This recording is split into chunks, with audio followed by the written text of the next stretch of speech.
special education. My research interests are around outdoor education and inclusive education for students with disabilities outside of the traditional school day setting. Hi, my name is Marisol Olivaria. I'm a PhD student at University of Arizona in the program of School of Psychology. And I'm a therapist. My research interests are related to culturally responsive trauma-informed practices in school, particularly among early childhood settings. Oh, yeah. Hi, everyone. Ruth Lopez. I don't know if I can the camera there. Oh, there. Hello. Nice to see you all on Zoom. I'm Ruth Lopez, and I'm an associate professor at the University of Arizona. I'm here wearing two hats as one of the co-leaders of the Verano en Mexico program and also as a Richard Rees Scholar in Residence. And I'm happy to be here as well. Nice to meet you all. Oh, my work is on immigration policy and education. Are they able to? Yeah, can introduce themselves? Oh, Yes, sí. ustedes también. Franca, can you please introduce yourself? Can you open your mic and just let me move here because I changed it. Just give me a sec.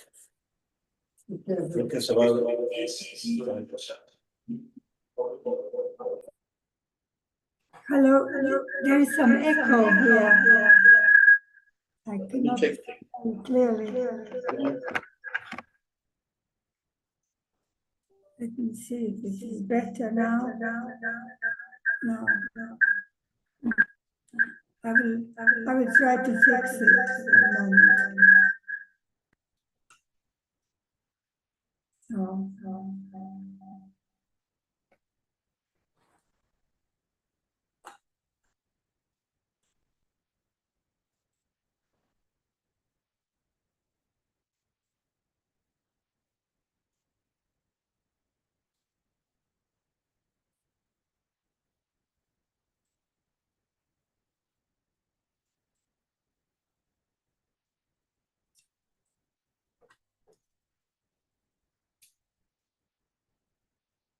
Hello, can you hear me? No. Oh, sorry. It's echoing too much.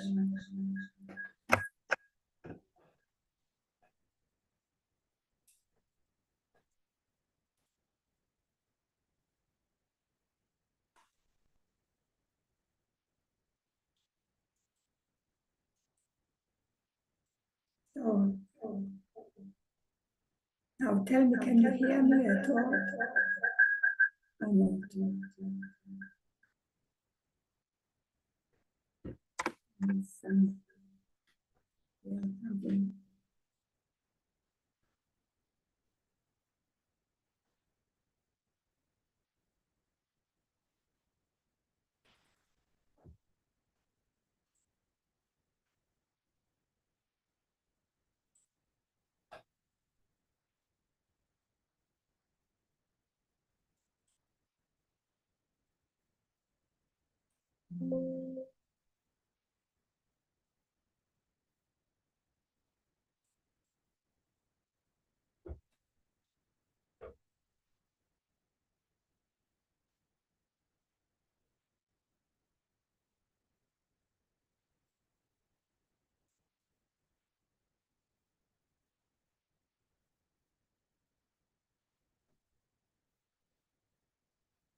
But that's part of. Okay, wait.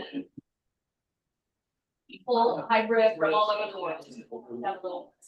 Franca, we are going to make a brief introduction of yourself with something that we found. And then later you are going to present, well, because we need to sort out some things about the speakers. So Tausia is going to read something that she found about you on internet. So, and then you later can introduce yourself. But wait for us, please. And if you hear anything that's no longer accurate, you can correct us later, okay? So Dr. Branca Z, I hope I'm pronouncing that correct. She's also the founder and director of the Vox Institute. But Dr. Z teaches speech communication, leadership, and social emotional intelligence in Switzerland, France, and the UK. She's the author of numerous publications. Academic credentials include PhD in psychology from the University of Geneva, 3 master's degrees in linguistic psychology, English and Italian languages, and literature, and a postgraduate studies in speech pathology, phonetics, philosophy, and sociology. And she's held part-time teaching and research positions at Geneva University and the Geneva University Hospital and Zagreb University. So it's such an honor to have you here with us. Yeah, thank you. Okay, well then.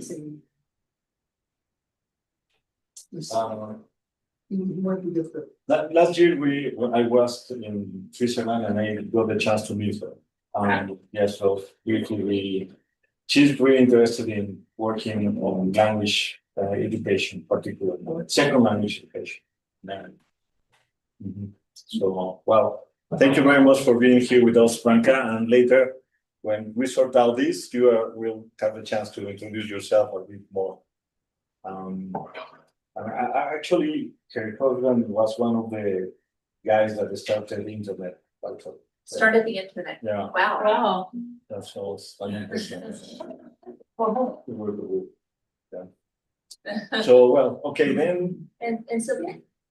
Sylvia, can you introduce yourself? Well, she's going to be here, Oh, okay. but maybe when she comes, will be better. She's doing her guest lecture. Yeah, well, she's a teacher here at the university. Okay. And one student is supposed to come with her as well, so hopefully. And she's doing her guest lecture tomorrow. Yeah, tomorrow I think that she's going to present. Okay, well then, who else needs to, well, we are already. What time is Genesis doing your presentation? At 1 o'clock? Yeah, but we have time now, so, let me check. Just. Need to make sure we have everything. Yeah, maybe we could fix this audio for a sec. Yeah, we can, well, Marco went to find out someone. Well, we have an hour, so actually I wanted to do something that you want to, yeah, I think it's going to be something like this. I want you to get in group of 2, maybe, we can make pairs. Okay, then, I want you to think about the main problems that our society is facing in our days. And you are going to make a sculpture with yourselves about that, the main problems that you think they are. So, yeah, get together, discuss for 5 minutes, and then you're going to come here to be there to represent the sculpture, right? The sculpture is in any. Yeah, you can use whatever you want. You can use something, but mainly of yourselves. So make a living sculpture, and actually you may move as well with that sculpture. I mean, it's not just fixed sculpture. It could be like moving sculpture. Yeah. Well, about the problems that we have facing. Well, and let's think straight away. The other 2 sculptures is going to be. The other is about how to solve those problems. So the first is the problems, and then how can you may solve the problem? Okay. So we can just and for Branca, that is we are going to do this work here about representation of problems and how to solve them. But you can as well, you can also try to make a sculpture with yourself or with the things that you have, or you are welcome to draw something, make a drawing or something about that, and share it with us. Before we start, just to remind you all, I need to pull it up on my WhatsApp, the flyer that I sent you all this morning.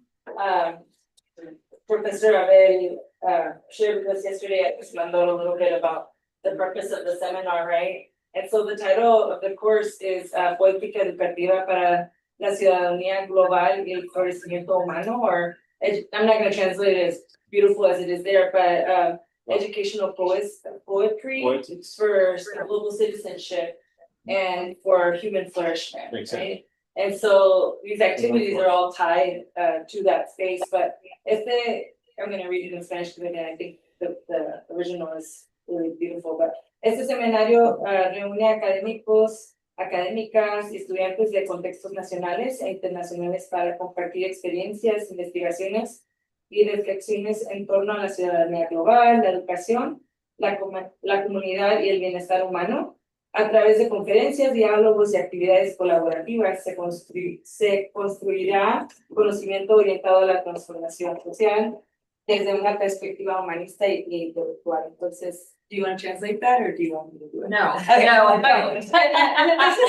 Just want to make sure I'm not doing all the time. Share the mic. But this seminar, academic seminar, will reunite students and academics from national and international contexts to share your experiences, your research, and different faculties' research and reflections with the idea of global citizenship, right?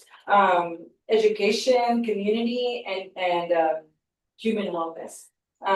We're gonna do this through guest lectures, like you're hearing like one today from a professor at U of A, dialogue activities, the sculptures, right? That are collaborative, and this will hopefully lead to a consciousness that is oriented towards social change from a humanistic and intercultural perspective.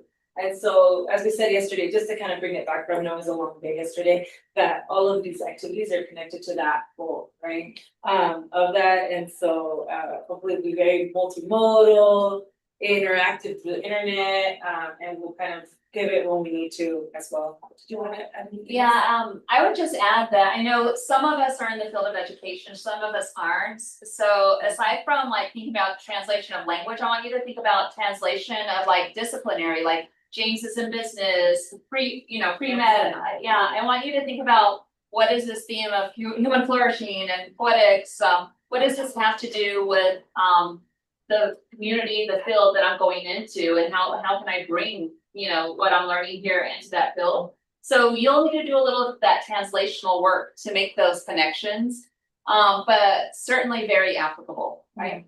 Okay. And we, I missed sharing this yesterday, but I put it up on the WhatsApp a little bit. There's some guided readings, that we'll be sharing. I know Abel has been pushing us to give those to him. So, we're moving a lot here. You're visiting the schools, but just if you can, at least review the abstracts. Or not keep them kind of short too, right? Or there might be multiple. You choose one or the other. Or after you hear a talk, you may say, I'm gonna go back and look at this person's work. But really, it's about active listening and just engagement. And open minds. And then we'll talk separately about how this complements with the course requirements. But that we see the assignments connected to all this, not like as an extra activity that you're. Any questions or clarification?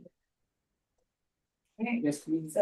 And thank you for this Yeah. first way of thinking so creatively. I appreciate it. But I mean, they need to do it now. Yeah. Yeah. Let's go. Because that's just fun, half of the exercise. Feel free to move around, You yeah. wanna be, y'all are sitting in pairs, so does that work, or you can switch it up too? Are you all right? Well, actually, so you can join a group of two.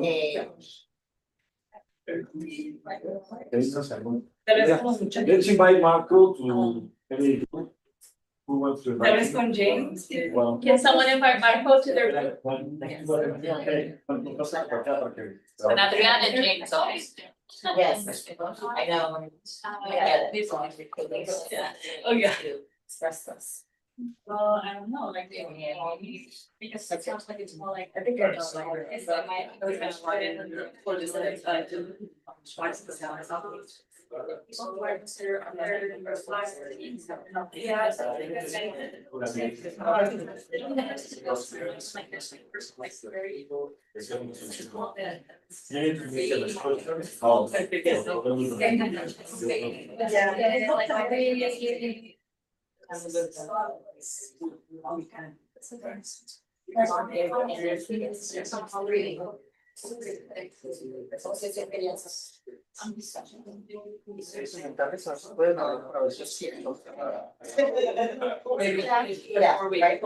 Can you respond briefly?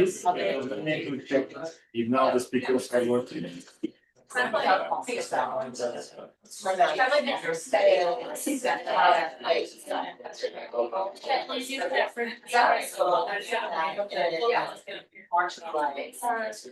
It's okay. There are some jobs that we can. I was saying this way.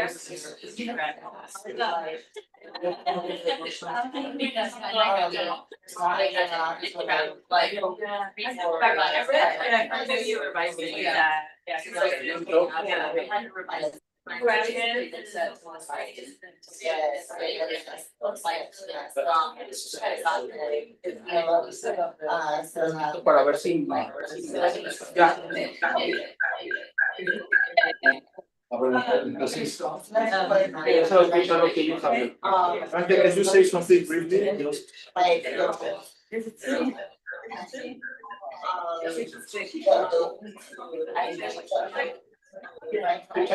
No, no, no.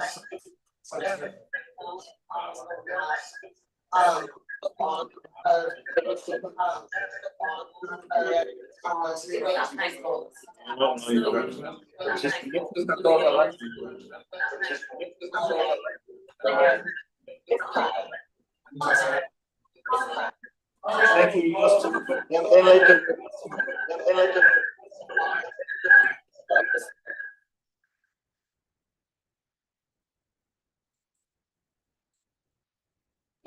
Something really again, Blanca, please.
Hello.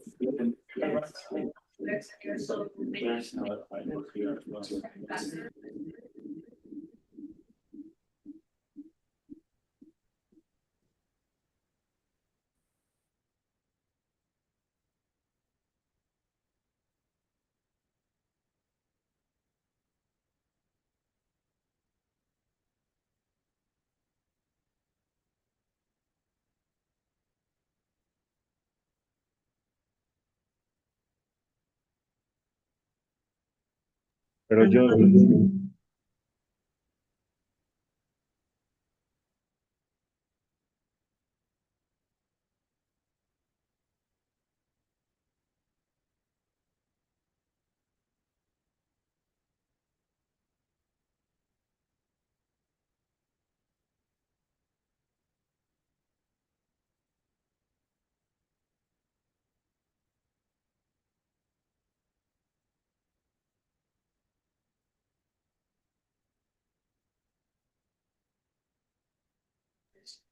¿Sí me pueden escuchar? Do you hear me?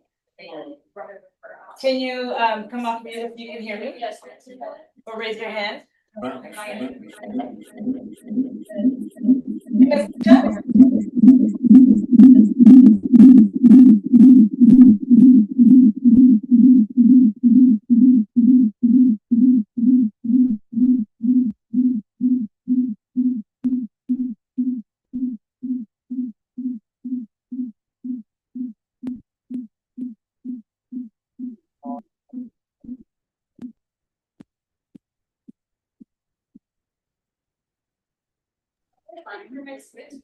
¿Pueden decir algo? ¿Sí me escuchan? Can you hear me? No? Okay. Hello, hello, hello. Yeah, it's like, you can't. Right. Fine.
Ready?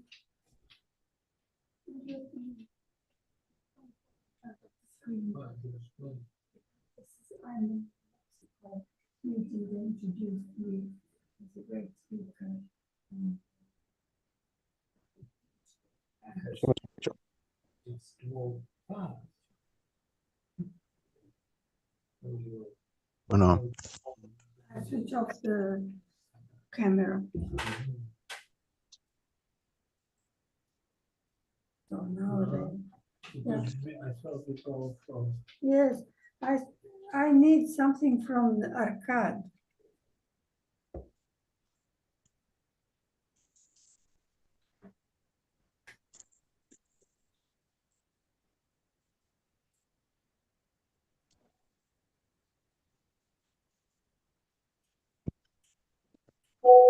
bueno, hola, hola.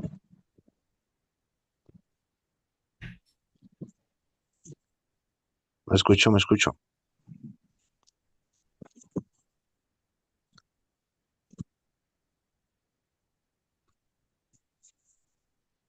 Me escucho, hola.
Hola, hola.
Information about the family.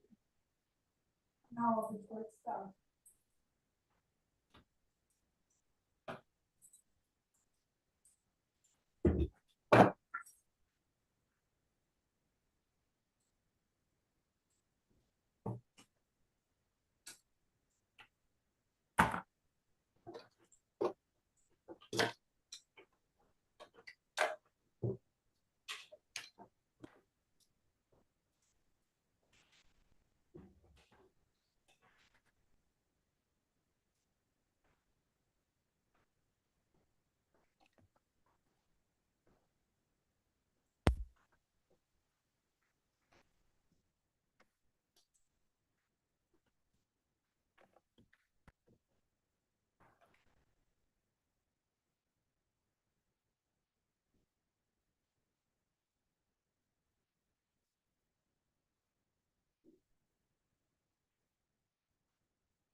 Okay, it looks better.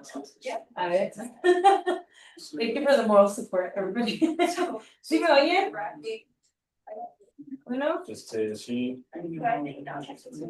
pero ahora no hay audio. Creo que no. Ahí está, sí se está moviendo. Hola, hola. Hello, hello, can you hear me?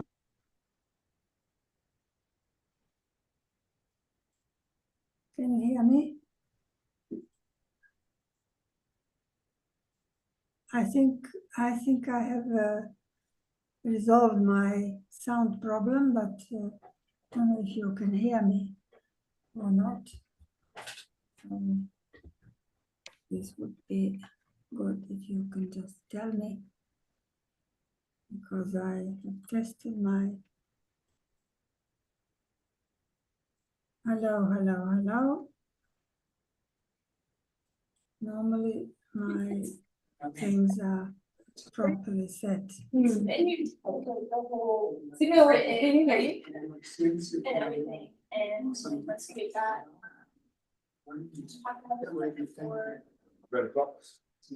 Ya no quiso funcionar otra vez, pero. Yeah, well, this is. Abel, can you hear me? Okay, so let's see. Yeah, what's your name? Yeah. Honestly. But yeah.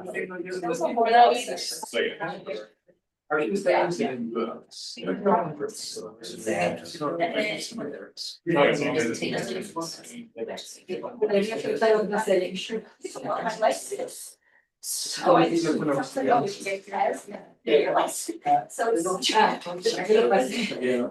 I like that. Did you guys pass by? Yeah, I want to try to point, but I stopped down for it, because obviously it's like, no, you're nervous, so like. I chose. Can you hear me? Breaking too. Okay, I was like, okay. I got. I had a lady break up first. Can you hear me? Yes, I can hear. Can you hear me? Yeah. Oh, you can hear us, Yeah. okay. Yes, I Still can't hear Can you her. hear me? Can you hear me? A ver, déjame ver si.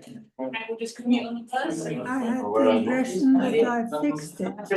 Si conectamos. Micrófono nomás. Pues sí, micrófono a la de acá. Pero no vamos a oír ahorita. No, el micrófono a la. Esta. Pero, sí lo estoy bien. Sí, No, sí, no, pero nosotros no hemos. Ayúdame, Marco. ¿Cuál cable fue? Can anybody hear me? Can you hear me? Or not? Because I can hear very well now. It's like, yeah, it's such a different. Somehow Sorry, don't Bronca. seem to hear me. Está bien. I like that. Ahora vas a tener que ponerte lo de quitado. So I've driven to college from my home, like, 4 minutes. I ponen like, And then I just stopped doing it. I was sitting at house, you know, not gonna drive that one. Yeah. So, and I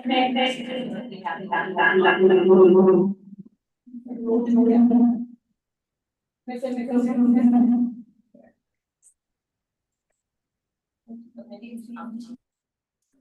hello, hello. From my side, everything is perfect. I can hear you. And I don't know if you can hear me. You guys there sitting, can you wave to see, to tell me if you can hear me? You can hear me. Very good. So, Abel, shall I say something or how are things going on?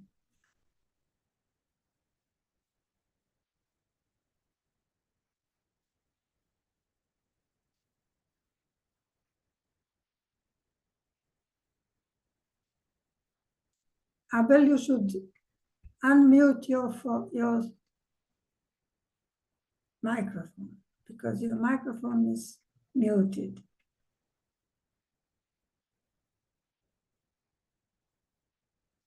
And Sylvia, your microphone is muted as well. Mine is functioning, and I hope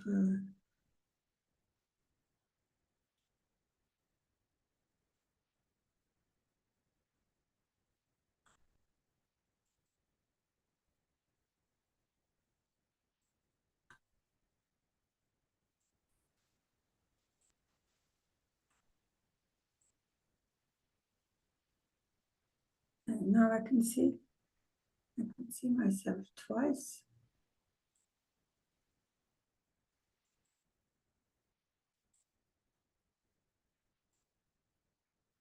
So how are things now? Can you hear me? Because I have tested everything, and from my point of view, it all works perfectly. So, is somebody telling me something? Okay, ahora sí. Yeah. Now Yes. you can, okay, now Branca, you can make Yes. an, Is it okay? yes, you can, yes, please make an introduction now of yourself. Okay. That's working, and then we want to find out if this works. So shall I start speaking? Okay, good. Well, I'm very much pleased to be with you all. I'm much impressed by all your different aspects of work.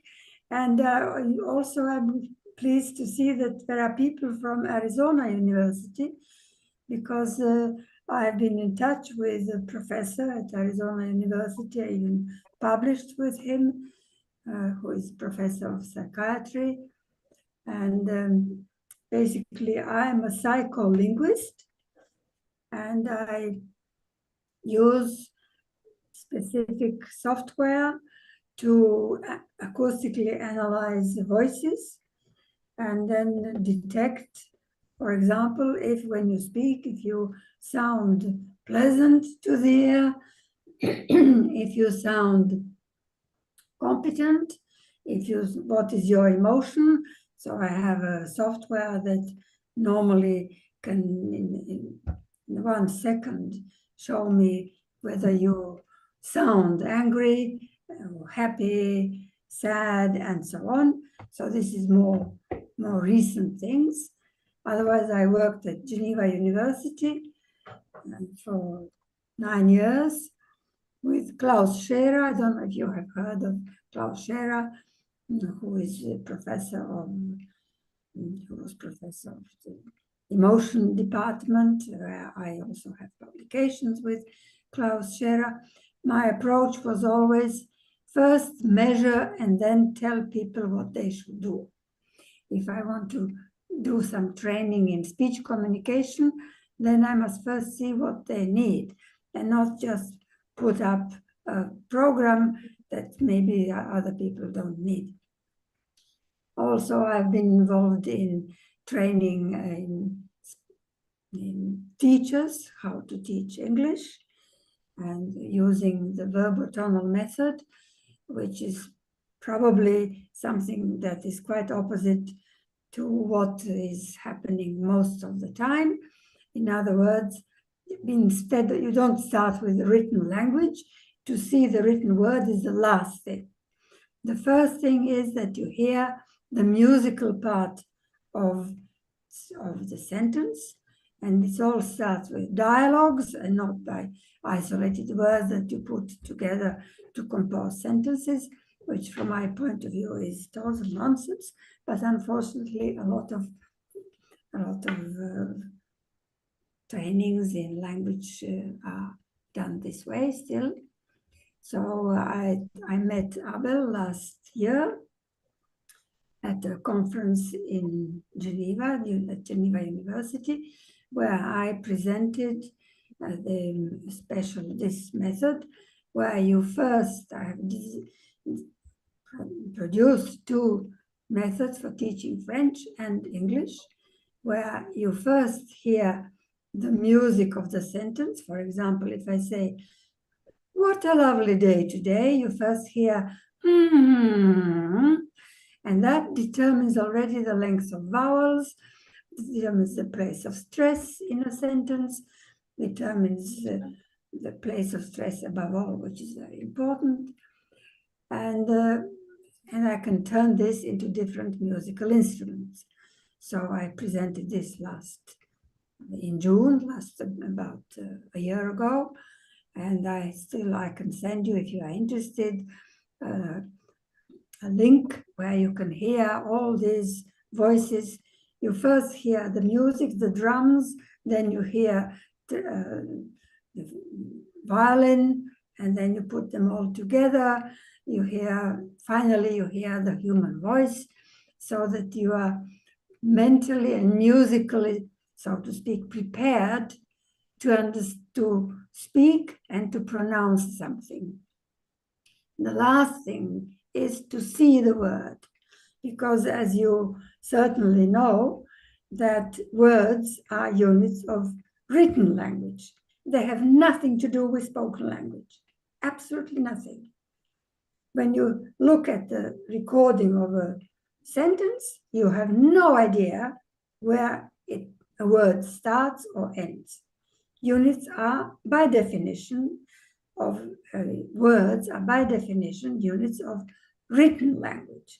In spoken language, we have stress groups, we have tone groups, everything except words. So that's why this method that I've been teaching for about 35 years, it started at Zagreb University in Croatia. And this method is one of the methods that makes people speak and not just understand written language. So that's one of the things. Otherwise, I was much impressed by epistemology. Obviously, this is probably closer to Abel's interests. Epistemology that explains how we perceive speech sounds by the basic perception of speech sounds is called, according to Piaget, assimilation to sensory motor schemes. And sensory motor scheme is like a sensory motor program in your brain that when you say ah, and then you say ah, and then you switch on your program, and that it puts then this your tongue in the right position and your breathing and so on. So this the definition of speech perception by Piaget's epistemological approach is that all perception is nothing else but assimilation. This is his main term, assimilation into the scripts, or if you want to see, he calls it schemes.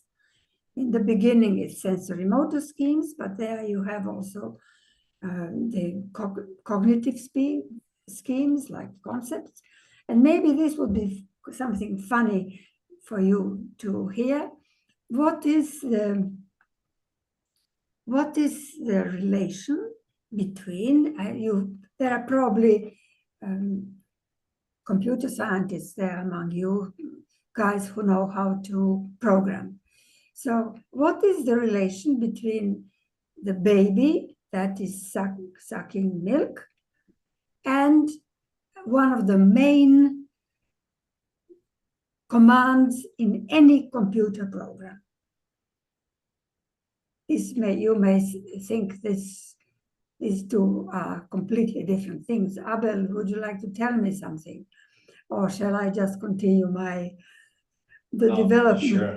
I'm not sure what could be the connection, but You're not sure. I will tell you the connection. And when I ask this, I ask the Nobel Prize winners, physicists at CERN, where I also worked at CERN. And my husband worked at CERN also. He's one of the 3 creators of the World Wide Web, just in parentheses. But what is the relation between the baby that is sucking and the essential command in programming? I'll tell you then. It's a weird. Even these top physicists who have Nobel Prizes, it took them nevertheless about 5 minutes to figure out, but they did figure out. So I will now tell you, when the baby sucks milk, the baby has to first, it's actually at the age of, a months old baby, or 2 months maximum. Months old baby, what does the baby do? It first sucks, then swallows, and then feels good, has an emotional feeling, that's good. And then sucks, and then swallows, and this is the prerequisite for the concept of time. First suck, then swallow, and not the other way around. So first suck, then swallow, and then you will feel good. And what is now the relation between this and the concept of implication? Implication is nothing else but on an abstract level. If you suck, you can swallow, and then you will feel good. So if, then, is one of the basic commands in any programming. What do you think, guys, of it? well, this is clever. I think it's a clever idea that obviously is very important to make implications in life. Yes. It's so difficult actually the artificial intelligence is not as good at making inferences. Well, I don't know if you want to know about how I see artificial intelligence doing harm. I have a friend that is telling that it's like a parrot, just repeating words. No, what I think. Yeah, actually, just we should get this later, the conversation, but we need to make a quick to watch what these guys plan for the sculptures, and then we move forward we have another meeting. Someone coming at 1. But I think that you should also present something later for us more properly. It will be good. But thank you very much, Branca, for being here and help us in this as well. Okay, so let's move on the presentation of your. So let's see what. Okay. We'll go first. You want? Yeah, y'all go first. The camera there, so that means it's a good spot, like kind of next to where you are, or next. You want to do there, or do you want to move here, or where do you want to? Good opening right I there. can say this. Oh, but now, before they do it, I want all of you, to get a piece of paper that you are going to write down just one word of what they are doing inspires you to think about. So try to just get one word and write something for them. You are going to give the word to them. So put it in a piece of paper that you can give to them, please. Or if you have something, sorry. I don't know if you have your post-its. Or post-it, well, they could be post-its as well. Yo les había dado post-its, pero no sé si les trajeron. I have a couple. Anyone need Well, you can share, you can, but the piece of paper and cup, or you can just get one, you can cut and share the piece with the other. Yeah. So, okay, yeah, you ready? Yeah. So. And then Okay, so the first aspect about the problems, right? Okay. almost, we put them both together Together? in one sculpture. Okay, then you need to think in two words, because one about the problem and the other about the solution. So write in one side and then the other word in the other. I think that the problem, you put problem and then the solution. Bien. Sí. Y el problema es que no tenemos bien agua y la solución es hablar de ¿Cuál es la solución? hablar de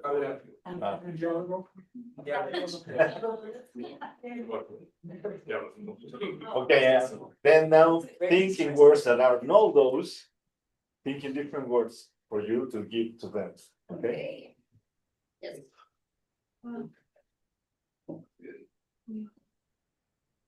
Una palabra sobre la problema. Ajá, y una palabra sobre la solución. Okay. One word for the problem and another word for the solution.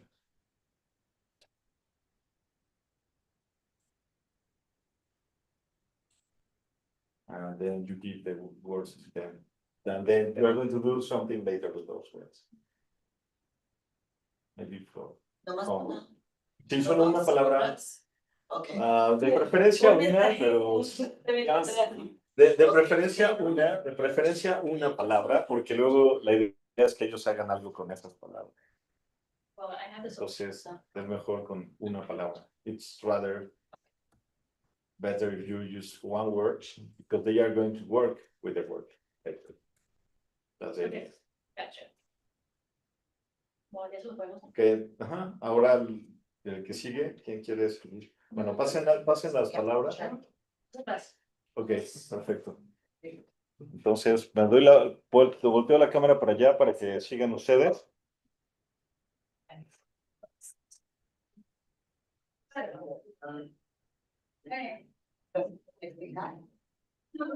No.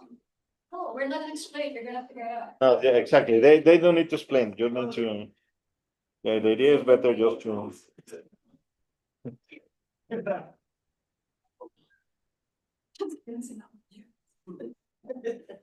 Oh, we're not explaining anything.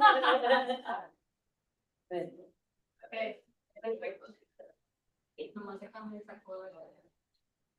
Here's your call. Okay, we're ready? Okay. Remember, the others need to write down another word for them as well. Yes, yes. But then, todos tienen que.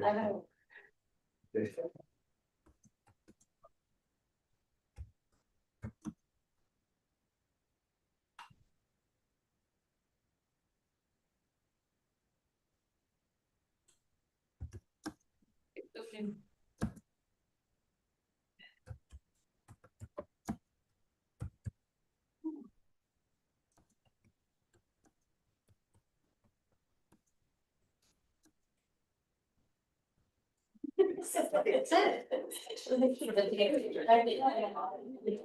Un aplauso para. Okay, We then need to explain. please write down the words. Okay. Two words for Do them. we give them? We give it to them? You give the. Give the word. Good acting, Andrea. Oh, thank you. I was waiting for your box, or like, what did she say? Okay, okay. I was. You were Building like, context. I was building context. oh, you were really. Building. These softwares are so good, it's like. Nervous. Old theater meeting, right? Okay, junten las palabras, los que Ya tienen ahí. dijo, ya. junten. Yeah, there you go. Oh, okay, that was good. Mhm. Yeah, okay. Yeah, that one's good. Okay, we're just actors. Okay. And next, who is on the- ¿Ustedes? Gracias. Pues ya en orden así para let's follow the order.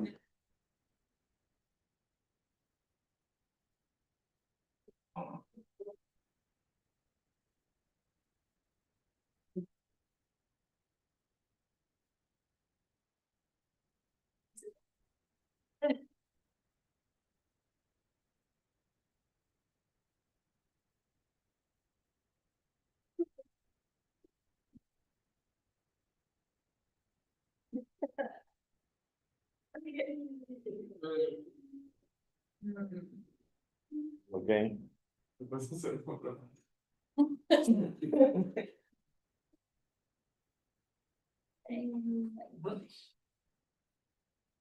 Entonces, igual escriban las palabras y les dan las palabras. ¿Todos les dieron a ellas también? ¿Sí? Marcos, ¿tú les diste? Sí. Para ellos y luego para ellos.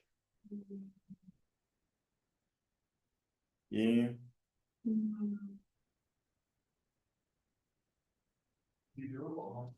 Sorry, I'm hearing. Let's do it again. I got you, understand. Wait, I'm gonna sit on the chair. Wait. Okay.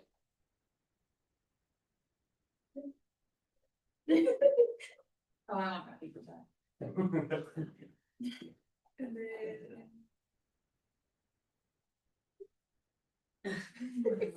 You want your paper? Good.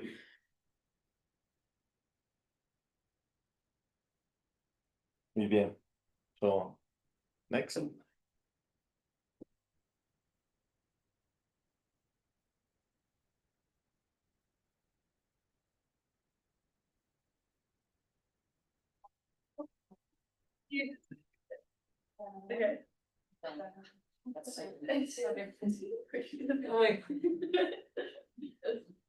And. Yeah.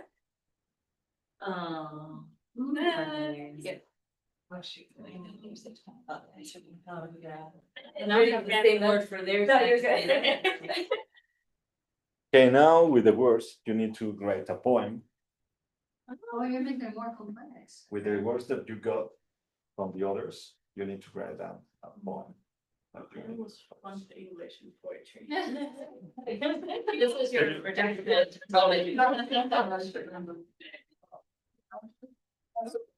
Okay. That's us. Very well. Oh, we did some work. Yeah. Yeah. Yes. Yeah, they're good. Good. Sounds very different.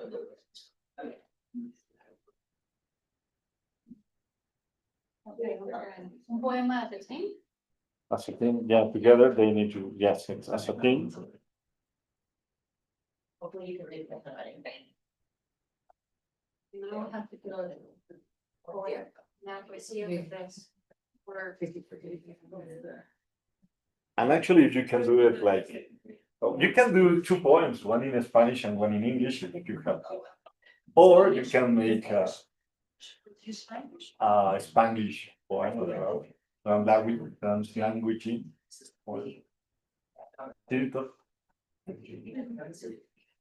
Yeah.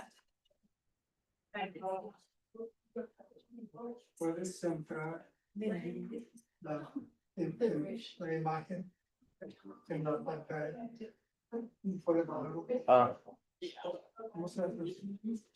No tengo la menor idea. I don't really think. No, tendría que moverse de allá el proyector y no creo que sea. No. Oh, what are you trying to do? He wants to get down Oh. on the screen, so, but actually, I think that you need to move the projector, and that's not something that is. También quería contar como la cajita de arriba que nos quede la grande, pero. Okay. Porque si ayuda a tener, si ayuda a tener el caption. Yeah. Oh, I just want to do like two. Oh,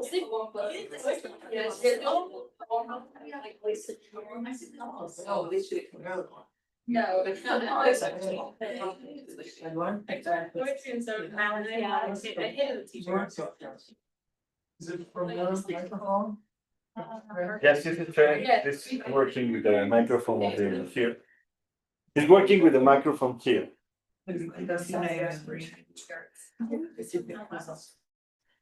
Oh, it's just, it's not relating, it's just writing down the words. Oh, it's writing down the words that.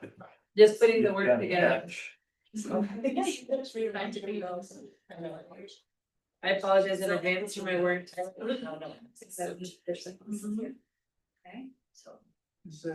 AI. And then. AI. No sense. Yeah, no, yeah. There should be. So ChatGPT. No chat GPT. Just AI. It works. I'm just summarizing.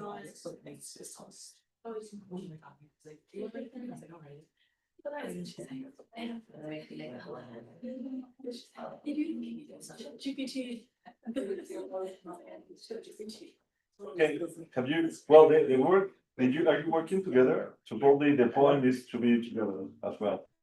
Have you done it? So.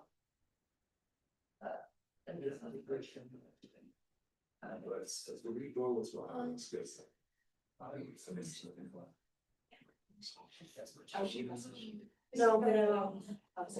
De acá, es en their account. Porque ella está, ahorita está viajando por no sé dónde.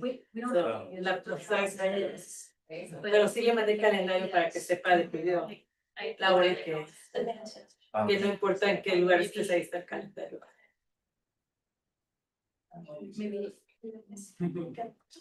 I was thinking of maybe we can address this too. Sí, claro. Sí, podemos. Like. Obviously, you can use more words. Like, you don't, you don't go. Yeah. You can use the words that we want. But the idea is to use all the words. A ver, se me olvidó decirles que está grabando en YouTube, más para que sepan. Lo puedo poner privado. Oh, sí, y ya después que sean más como lectura. Porque ahorita sí está transmitiendo, pero nadie lo vea. There's no problem.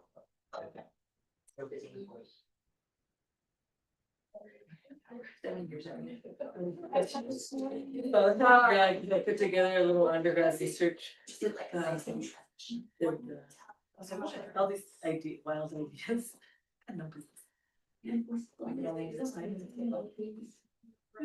Oh, okay. Hey, you can use all the words that you may want. And then you can say the words that you get, and you can use the words, use all. But it was like. No, it wants to use all the words.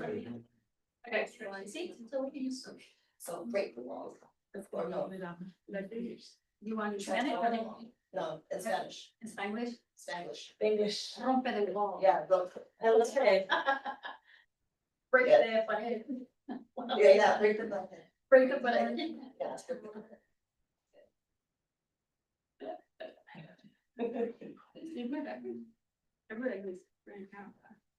No, nice, so it's not sense in direction. No, just break the pared. Yeah, I did. That. See, it just cause of the B and C. Like. Okay, so. We could now move to the positions, right? Yes. Alright. So. Yeah. Because that's just like Yeah, so I'm gonna let her know they're gonna read their poems real fast and then. I think we should start with the. We got one line. I think that's it. Hi, Ruth. Hola. I don't know, ¿sí me oyes, profesora? Sí, todo se escucha muy bien. Qué bueno, we're gonna, the students are just finishing up an activity where they did a sculpture. They were posing, with like a problem in society. Oh, And cool. the solutions. Can be used. And then we all had to respond with one word to each of the sculptures. Oh, And cool. now they put all those words together as a poem. So you get to see their poetry Oh, good. I'm excited. And then we'll pivot to your introduction and. Sounds great. Yeah. Thank you. Wonderful. Y nosotros estamos en los años de clase. Okay, so if you are.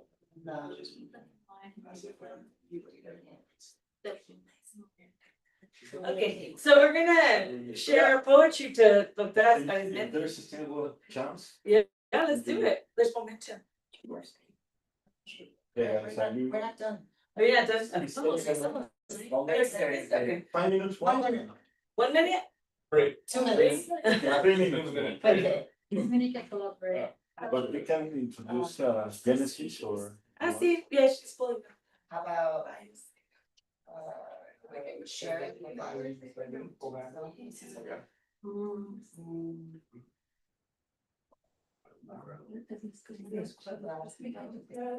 see.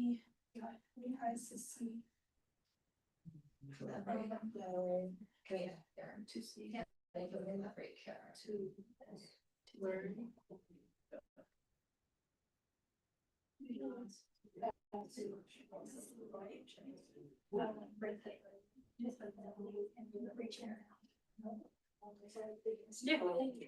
Yeah, so while y'all are wrapping up, maybe we could be multitasking and, you can't multitask, okay, so it goes.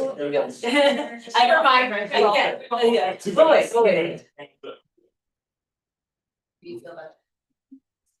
Oh, this is the ending? I love how. It's It's like good intro to. Yeah, there's. And share. I need one more day. Yeah. The reason we share. It's my about it. Yeah. All I know is William Shakespeare had his own songs. Yeah, and then we have, yeah, you see. Well, let's make sure to find order. So that looks like. Yeah, besides the haikus, 3 syllables, 5 syllables, 3 syllables, it has to be running. Those are poetry. Oh, I don't know. Oh, the.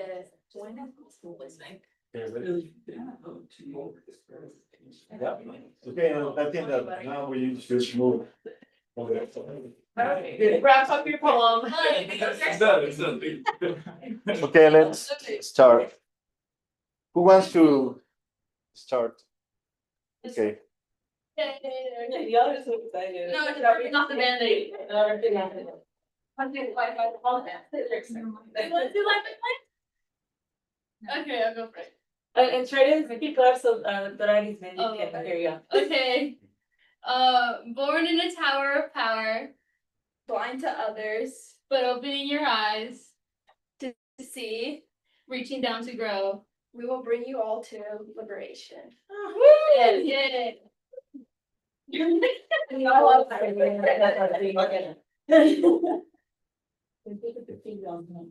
Oh, yeah. Okay. Who's next? Look at Tom, we should go in order. Yeah. Yeah, this And top it. Yeah. First, It's not a competition, it's just not a competition. I'm just kidding. In a world of oppression, fear, and isolation, you will never be alone. Collaboration, friendship, kindness can create hope and everlasting connection.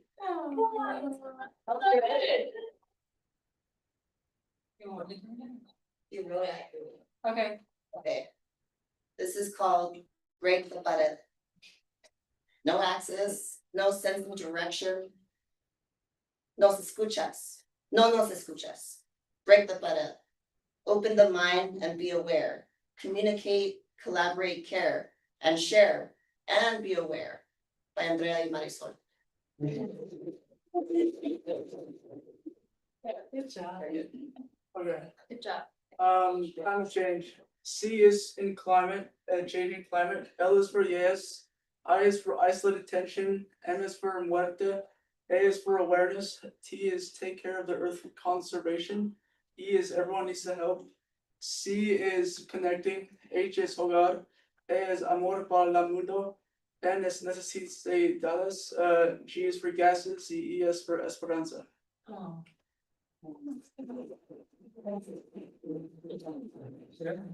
Okay, well, thank you very much.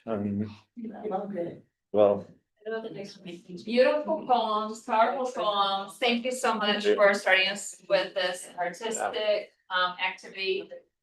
We're gonna shift gears now. We have our first guest speaker of the summer seminar series.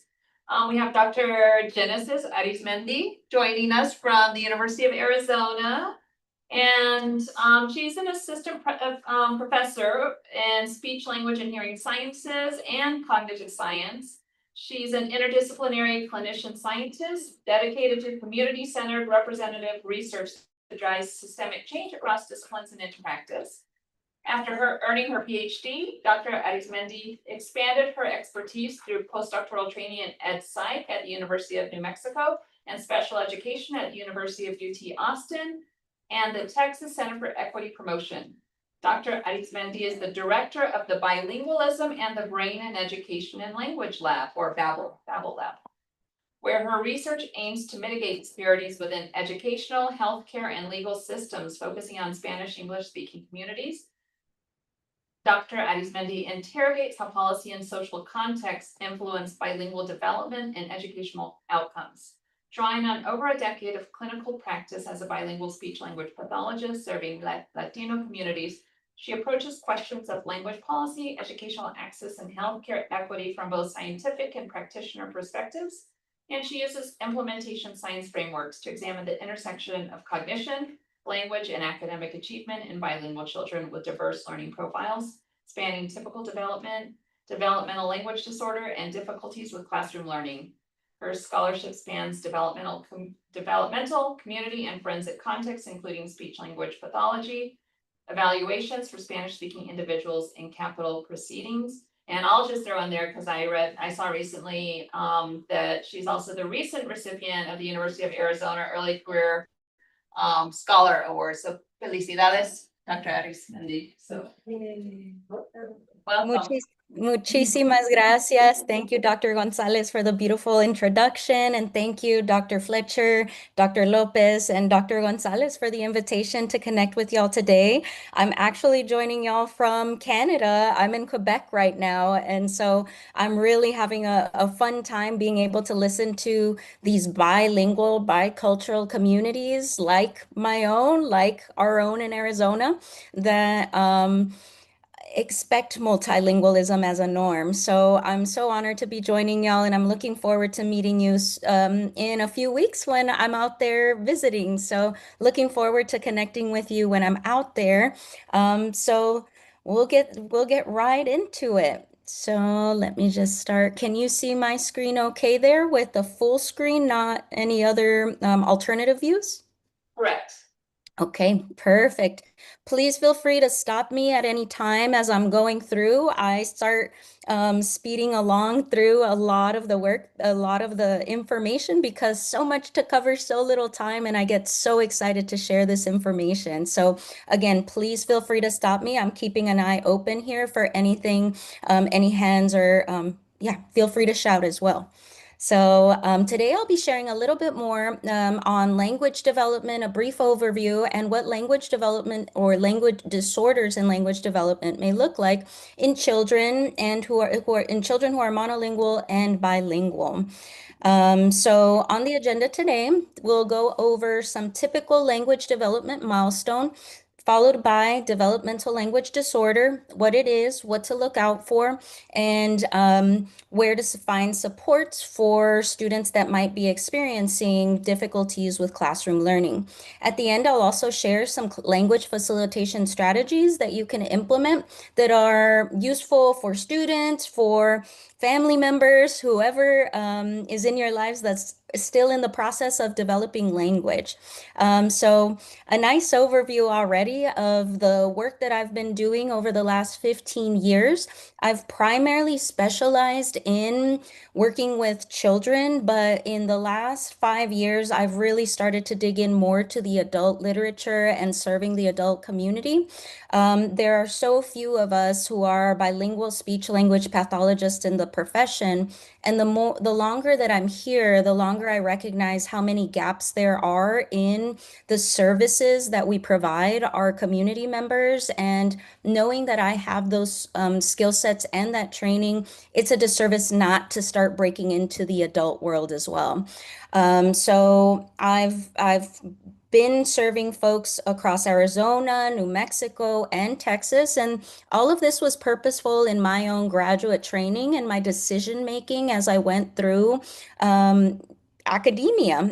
Primarily, the choice to be in my community in the Southwest, but also recognizing different contexts across the US-Mexico borderlands that might be influencing people's retention of the languages, people's choices in making a multilingual home, or choices that prevent people from being able to preserve their language or languages.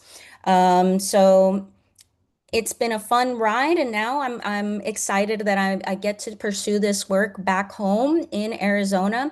I'm originally from Nogales, Arizona, and Nogales being just an hour from Tucson, that was a real experience in my own educational decision making as well, when we're thinking about what kinds of barriers students in rural border town communities like my own might be experiencing when we don't have a university in our hometown. And if we want to continue advancing our studies, it's on us to really leave our hometowns to be able to pursue that training, to be able to advance our studies, and to experience upward social mobility through our educational paths, right?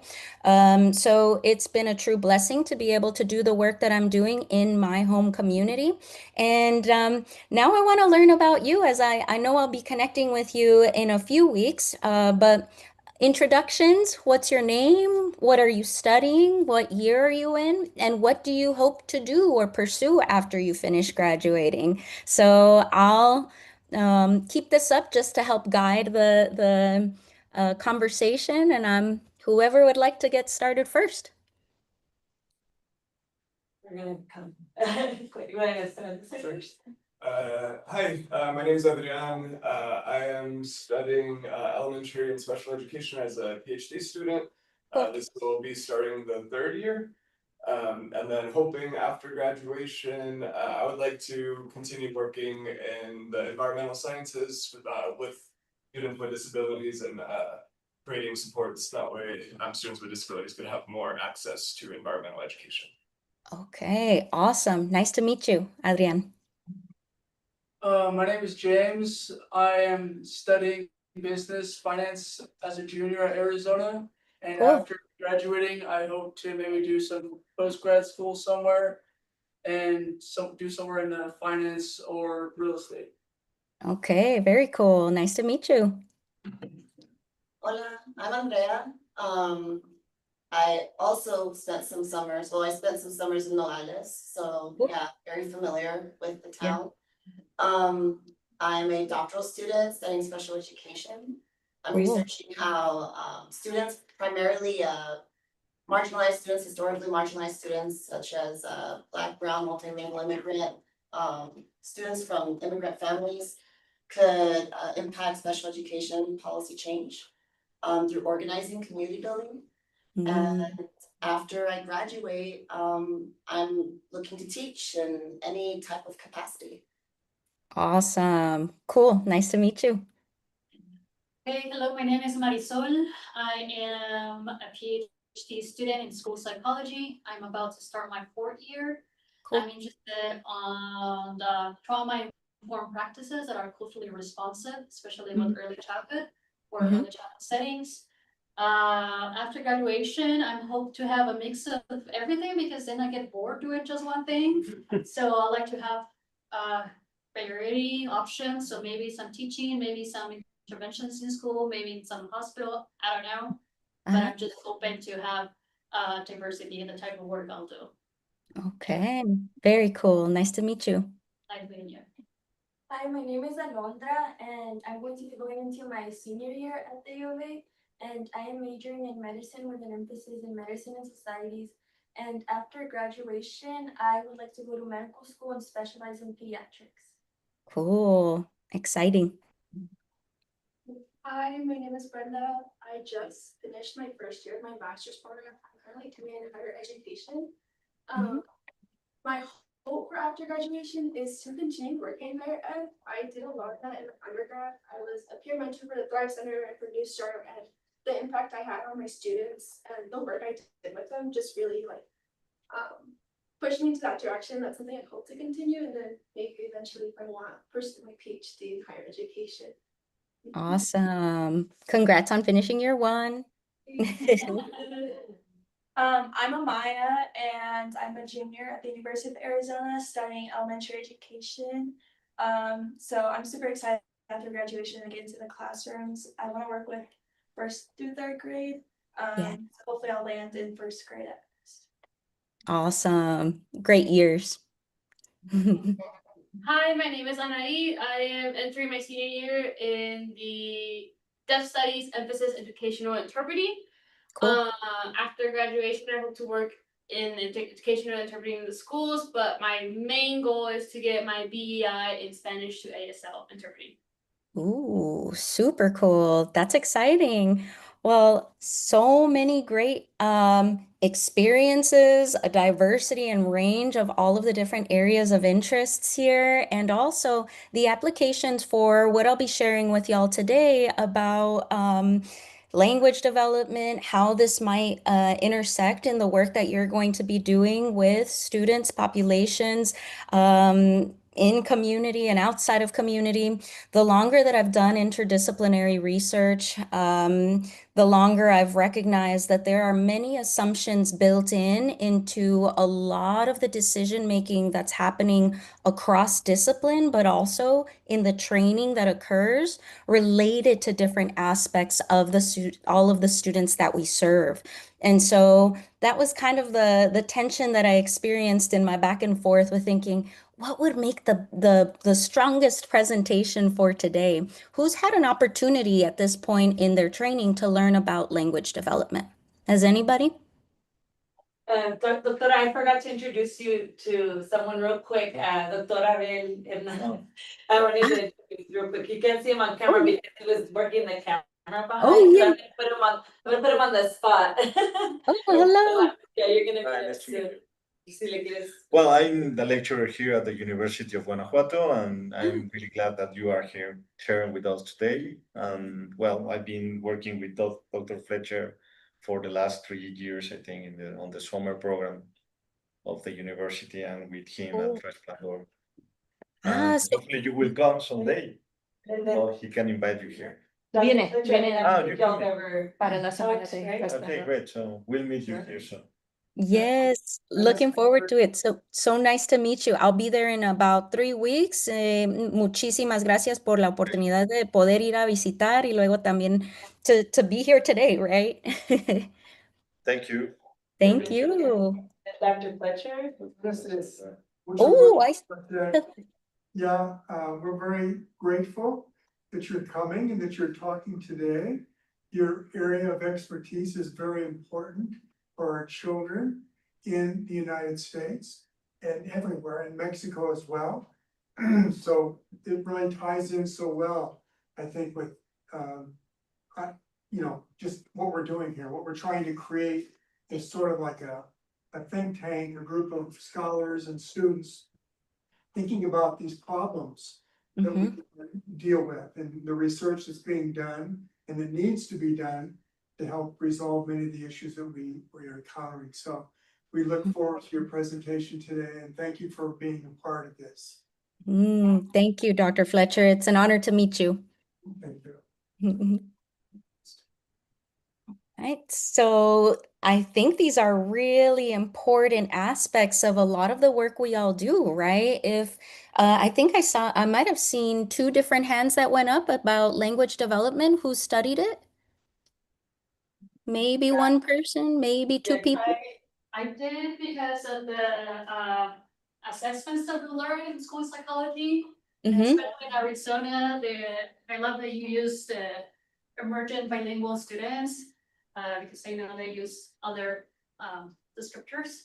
So that's I'm also aware of the evaluations that they do when students are coming from different countries to assess the level of language and also differentiate whether it's a disability or is the student learning or adapting to the school environment in the US. Yeah. Thank you for sharing and that highlighting of the importance of the language we use to refer to communities, right? So long term, the term that the schools still operate on in the United States is English learners, right? In the formal policies and in the schools' decisions and IEPs, individualized education plans for children that do experience disabilities in their day-to-day lives, right? But also, some students are subscribed to a disability category just because they might be bilingual. And that is concerning because these are some of those misconceptions that are deeply ingrained into society about language, but also about bilingual language development in the United States. I've been doing many years of research and trying to tease apart where some of these challenges come up for our communities. And one of them really is a big aspect in the training that is provided to our practitioners and what backgrounds they're coming into the classroom with. So all of the different practitioners that end up intersecting in the school system may have very different foundational understandings of the inner workings of cognitive development in a child, how that intersects with language development, but also what that means if we're learning more than one language. And when the majority of our practitioners are monolingual and not coming from similar backgrounds, that's going to lead to assumptions built into what the instructor brings into the classroom. So these are some of the reasons why I purposefully chose to do a lot of my work after doing 13 years of speech language hearing sciences training to learn, hey, what are some of these folks learning about in their training, and where are there opportunities for us to start collaborating more so that we're all on the same equal footing about what we know about children at a baseline level and their development, and how we can best support all children, not just through the perspective of a monolingual lens, right? So, we'll get into some of these broader details here, but again, please feel free to stop me at any time, raise your hand. I'm keeping a close eye on the classroom, and happy to share more if there are any questions that come up. But within 0 to 1 year, there is a lot happening within a child's brain development. There is this neuroplasticity where your brain is picking up all of the information, sensory information, the sounds of your environment, the routines of your environment, the people that you come across. As it refers to development, we have receptive language, which refers to what we can understand, right? Hearing and understanding. So if I hear something in the corner that fell down, I know to look at that and learn about what made that loud noise. So loud noises, recognizing caregivers' voices, parents, people who are in their lives, and also how they talk to them, right? What is the language of the home or languages of the home? What kinds of experiences do I have with learning these different sounds that are associated with the language of my environment? Maybe it sounds like how I'm speaking right now. A lo mejor es así, and then I'm starting to speak like this, y luego para atrás otra vez agarra la lechita, right? It might sound like that, very mixed. And that might be very normal in multilingual homes, right? And along with this, we have also the development of expressive language, which refers to all of the things we say out loud, right? So the sounds that I make from 0 to 1 year of age, babies, they're not saying a whole lot of words, but they have the capacity to understand all different ranges of sounds that are available in the perception of the brain. So if they can hear a t versus a t, they can perceive that those were two different sounds at this stage of their brain development. And the reason is because this this flexibility to pick up. It's like a sponge. I'm absorbing everything I'm going to need to know so that I can communicate with my loved ones. But at this time, there aren't many words coming out of a baby's mouth, right? They might make sounds. They might, goo. They might laugh. They show emotions. They're engaged in this photo right here. That baby is in close proximity to their mother's face, right? Or their caregiver's face, and being able to see these expressions in how that mother is making their sounds, right? How they're moving their lips, how they're communicating these different words with their child. And if you think about communication with babies, what might be different? Would I be talking to a baby like I'm talking right now? No. What changes if I'm talking to somebody like this, or if you've seen somebody talking to a baby, or if you have a baby in your lives? A cousin, a brother, a sister, yeah. What Yeah. changes? The pitch. Yeah, the pitch, right? So does it go down here? No. Hi, baby. How are you? Right? And I'm not even doing it as loud as I naturally would if there was a baby there, right? And that changes a lot, right? It's very exaggerated. That exaggeration helps a baby see those patterns that the sounds make. Hi, right? Baby. Oh, when mom said baby, she closed her lips. Ba ba ba ba ba. And then there seems to be some back and forth in, okay, I see how I can do that. Now I'm going to start doing it. So those early sounds that babies make are often those that are easily visual, but also easily produced, right? Ba, ba, ba, ba, ba. I just turn on my voice and then I close my mouth. Ba, ba, ba, ba, ba.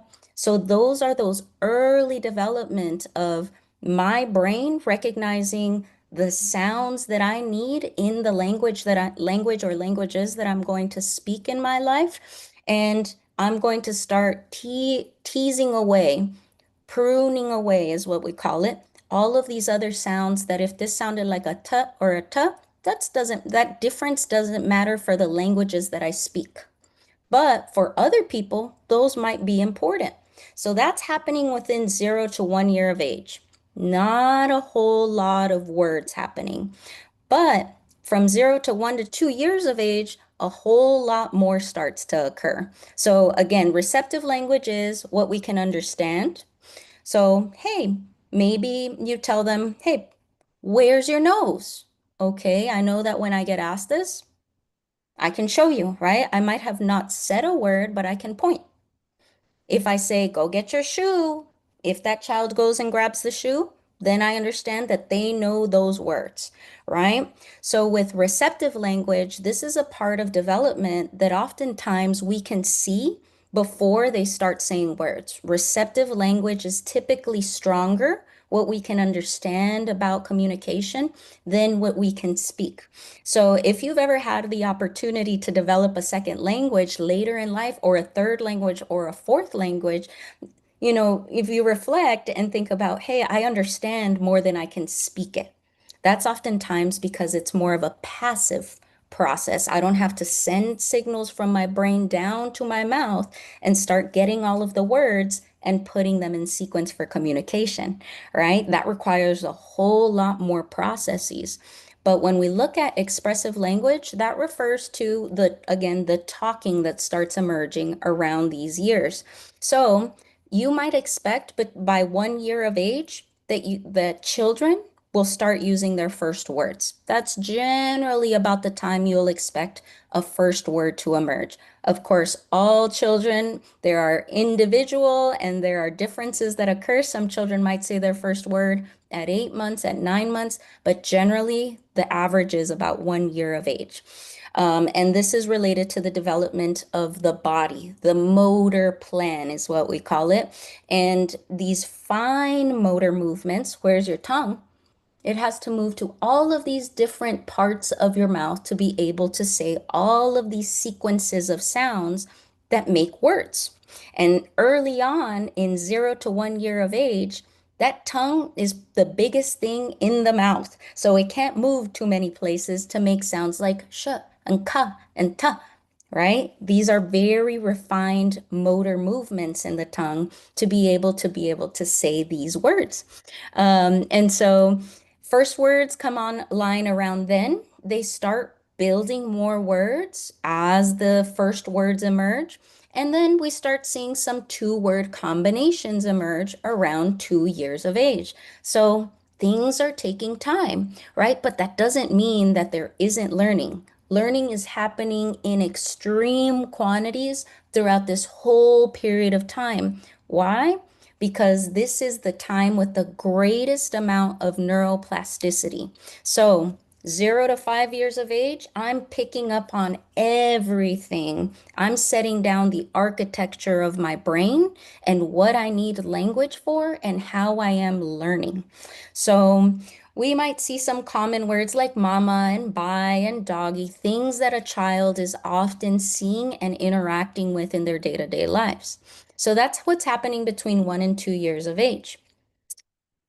Now, 2 to 3, a whole lot more happens. With receptive language, you start seeing children be able to follow two-step directions. Pick up your toy and give it to me, right? Okay, my brain is now at this point able to hold more things in my memory.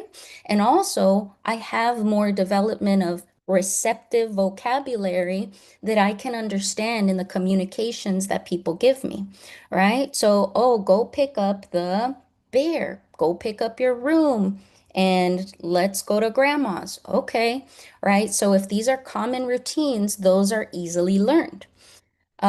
Children will start enjoying short stories at this point, often again because their working memory is strengthening. Talking, they're starting to combine words here. So not just single words, but where go. That might not be grammatical, but this is functional, right? This is where they're starting to learn how these combinations are starting to emerge. Over time, as we get more experience, we start learning our grammars that start coming into the application in our communication. So oftentimes by this time in life, speech is understood by most people that are familiar with communicating with their child, right? So caregivers, parents, siblings, um, there still might be some precision needed with some of the sounds that still need to emerge. So this is a nice rule of thumb for if you're working with some of those earlier children that are might be 1 years old, 2 years old, 3 years old in early intervention settings. Typically, you expect one word to be single words to be start produced by 1 year of age, and then by 2 years of age they might be making two-word combinations. Want milk, want more, go outside, ir afuera, quiero leche, right? Things like that. As children grow, then here we might start seeing preschool, right? So they're starting to develop more opportunities to understand all of the range of WH questions we ask them. So who? Who did you see today? I saw my teacher, right? What? What did you do today? I went to school. Where? Where is your shoe? It's in my closet, right? So they can understand what these mean. Typically, they're able to follow more of these longer directions. So you're noticing put your book on the table, sit down. This is kind of like, okay, we have a baseline for the foundations. We're starting to build our little house of knowledge for the language that we're developing, right? And the uses that we have it for. So as I get older, I become more proficient, more readily able to pick up on what meanings are and expand whether they're direction following or my communication. You see this parallel here in expressive language where it's showing, wow, now they can speak in sentences by this time. They can use about 4 words. I want go outside. Talks about things that happen during the day. At this time, it might be challenging if you're like, what did you do last week? The concept of time is still emerging, right? So it has to be more in here and now about this point in development. But, and, that continues to refine as children get older. And then further, strangers can understand most of what children are saying about this age range. By 5 years of age, you can expect that children should be fully intelligible, is what we call it, with the speech sounds that are being used in communication. Like, if you think about children you've worked with or speech differences you might be seeing, they're really cute. Like the wabbit go outside, right? They don't say rabbit, they might say wabbit. It sounds cute, but about this, and it's understandable, right? Those are difficult sounds to say, but you can understand it. By 5, you'd expect that. If you're having difficulties with understanding a child's communication at 5 years of age, that would be requiring some speech therapy services. And I'll go into more on this as we continue on. But this is a general overview. Of course, we can spend a whole semester talking about just this and everything that goes along with language development and the intersection of cognition and brain development. But it's a crash course, and these are some of the big parts of development that I think a lot of practitioners and our community members should know and have a basis for if they're interfacing with little ones, because then they know, hey, ooh, they're 3 years old and we can't understand them. We need to find somebody because this is not typically developing, right? And these are the same milestones, whether you speak English, whether you speak Spanish, whether you speak Portuguese, whether you speak Russian, right? All of the different languages follow the same trajectories, at least in terms of these kinds of linguistic and cognitive skills that children develop. So you can apply this to any group of children that you are working with. Language development, all of this to say, this is a process and it takes years to just develop one language. I'm not giving you the bilingual language development here. So these are some of the processes that we can think about as we think about how complex it is to build this architecture that we ultimately operate in, right? So I'm gonna pause there. Are there any questions that are coming up for you? Any thoughts, concerns, before we continue on? Okay. Oh, I see. Yes. And it's muted right now, so I'm not sure.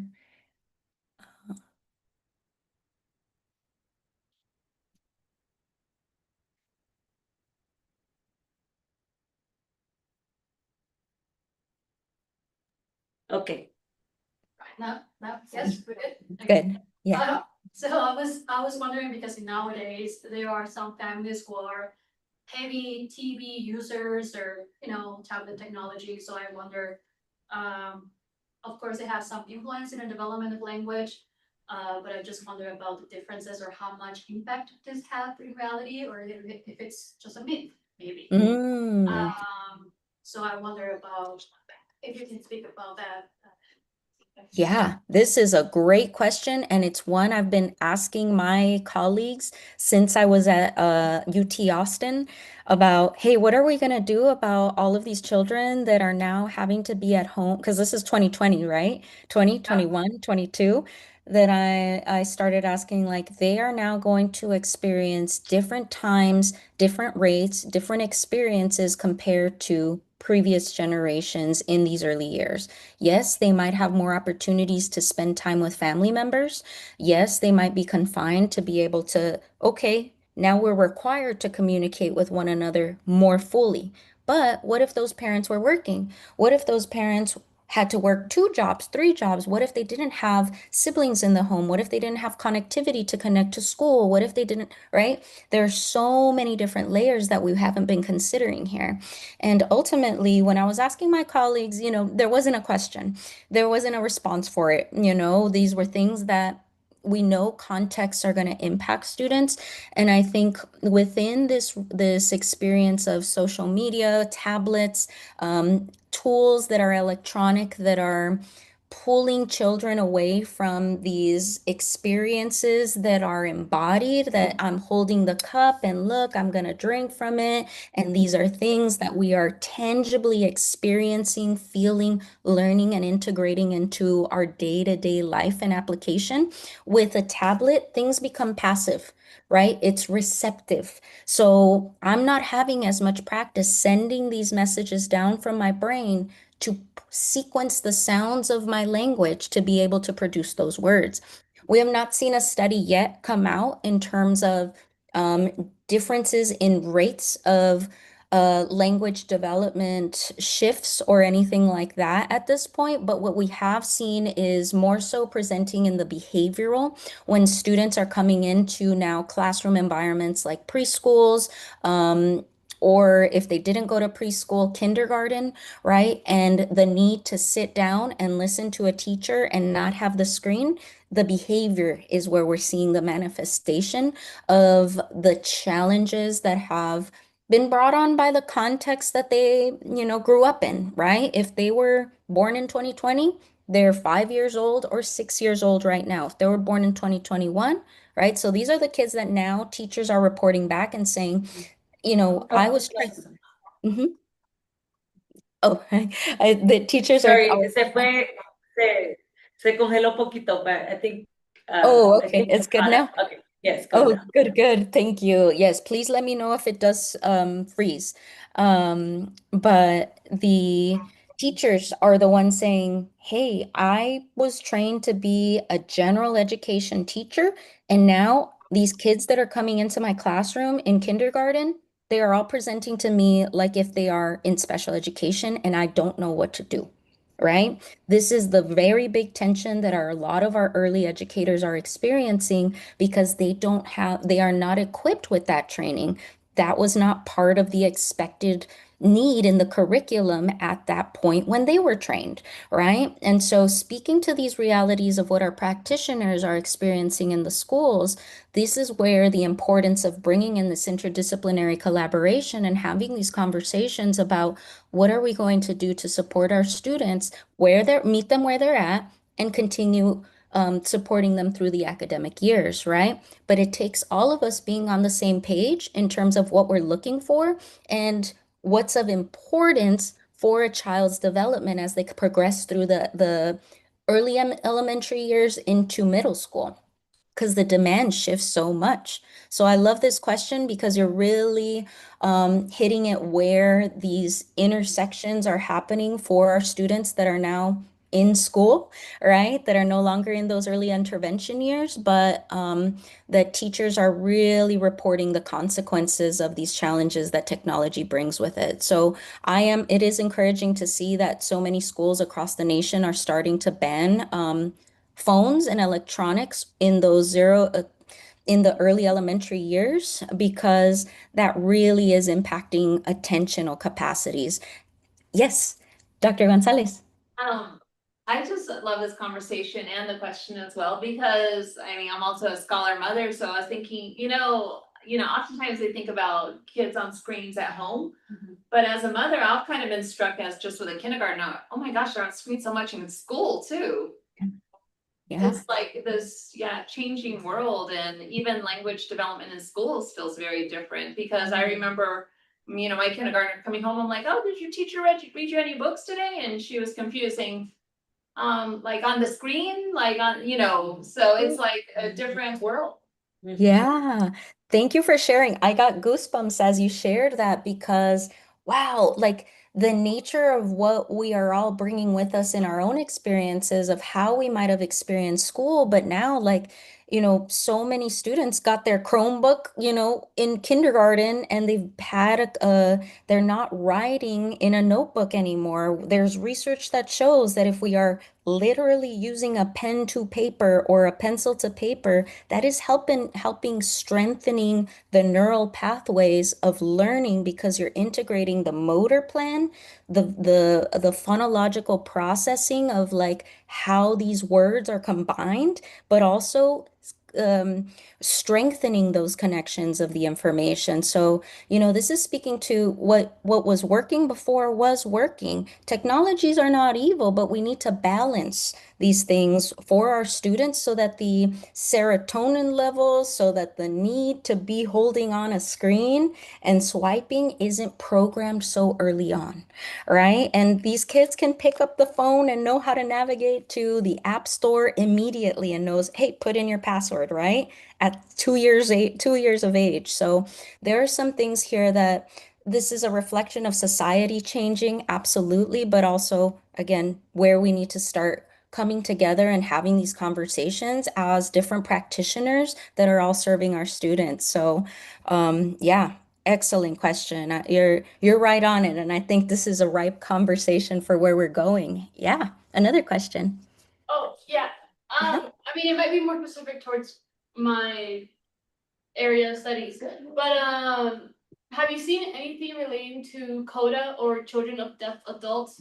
Because we've learned in class that ASL can be picked up much faster than the spoken language, and you said babies are more visual, so they see the mouth, but sign language is extremely visual, so they can pick up easily from 6 months, like milk, mom, dad, and it's called like ASL babble when babies do it because they don't have coordination yet, but Yeah. they do it and they copy a lot much more.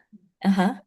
Yeah, so my minor was actually in the ASL program, so like I absolutely love this world, and I think, even for our children in those 0 to 1 years, it is recommended that we use baby sign to start early communications for children, whether they are in homes where their families or caregivers are deaf, right? Or whether they're typically in homes that are hearing, right? So this just naturally supports the pathways of communication when this is the thing about babies early on. Their heads are small, right? But their tongues are relatively big in their oral cavities to be able to make the sounds that they need to say and sequence. That's why there are limitations in them being able to produce many words from 0 to 1. It takes up most of their mouth, right? So if you fill up most of your mouth, you can't move your tongue around much. So being able to do the motor plan of like, help, right? I want more. That helps tell and establish those early communication routines with the families and the loved ones. So I think it's wonderful because we can learn from all of these multilingual, multimodal, right? Homes and communities that show us how development works broadly, right? And integrating those perspectives to help support communication across the lifespan. So I love that you're bringing in this interdisciplinary perspective too, because these are just the same ways, like if we opened up our sphere of influence, right, of what's coming to us and what we're applying in the schools or when we're working with students, the more we're able to support them in their learning. So super cool. I'm excited to keep that conversation going too. Any other? Uh-huh. Any others? All right, we'll keep it going then, and feel free again to stop me. So all of this, I know I've been mentioning quite a bit about all of these trajectories in, oh, was there a question? No, I was just making you see the class again. Okay, thank you. And so, all of this process and development in 0 to 5, we also, as speech language pathologists, do see students that are considered as late talkers. So these are toddlers who have significantly smaller vocabularies that are expressive, that they communicate verbally, or in sign, or in augmentative and alternative communication. I can share more on that when we all connect and I'm out there if y'all are interested. But they have smaller vocabularies than their peers. 24-month-old late talker, for example, might have an expressive vocabulary of 50 words or fewer, not produce two-word utterances or both. So by 24 months, we expect that there would be at least 50 words in their vocabulary. That if this is a bilingual child, it's 50 words across both languages. If it's leche and milk, those count as two. So we're not just, it shouldn't be just because you're bilingual, there shouldn't be an expectation of normal being 100, right? Why would we expect and place a double the amount of words? It's showing, okay, I have different labels, different sequences of sound, but I have different words associated with this. Typically, when we reach about 50 words in our inventory of language or in our vocabulary, that's when we start combining words. So those go hand in hand together. Late talkers typically don't have any neurological impairments, sensory or motor deficits.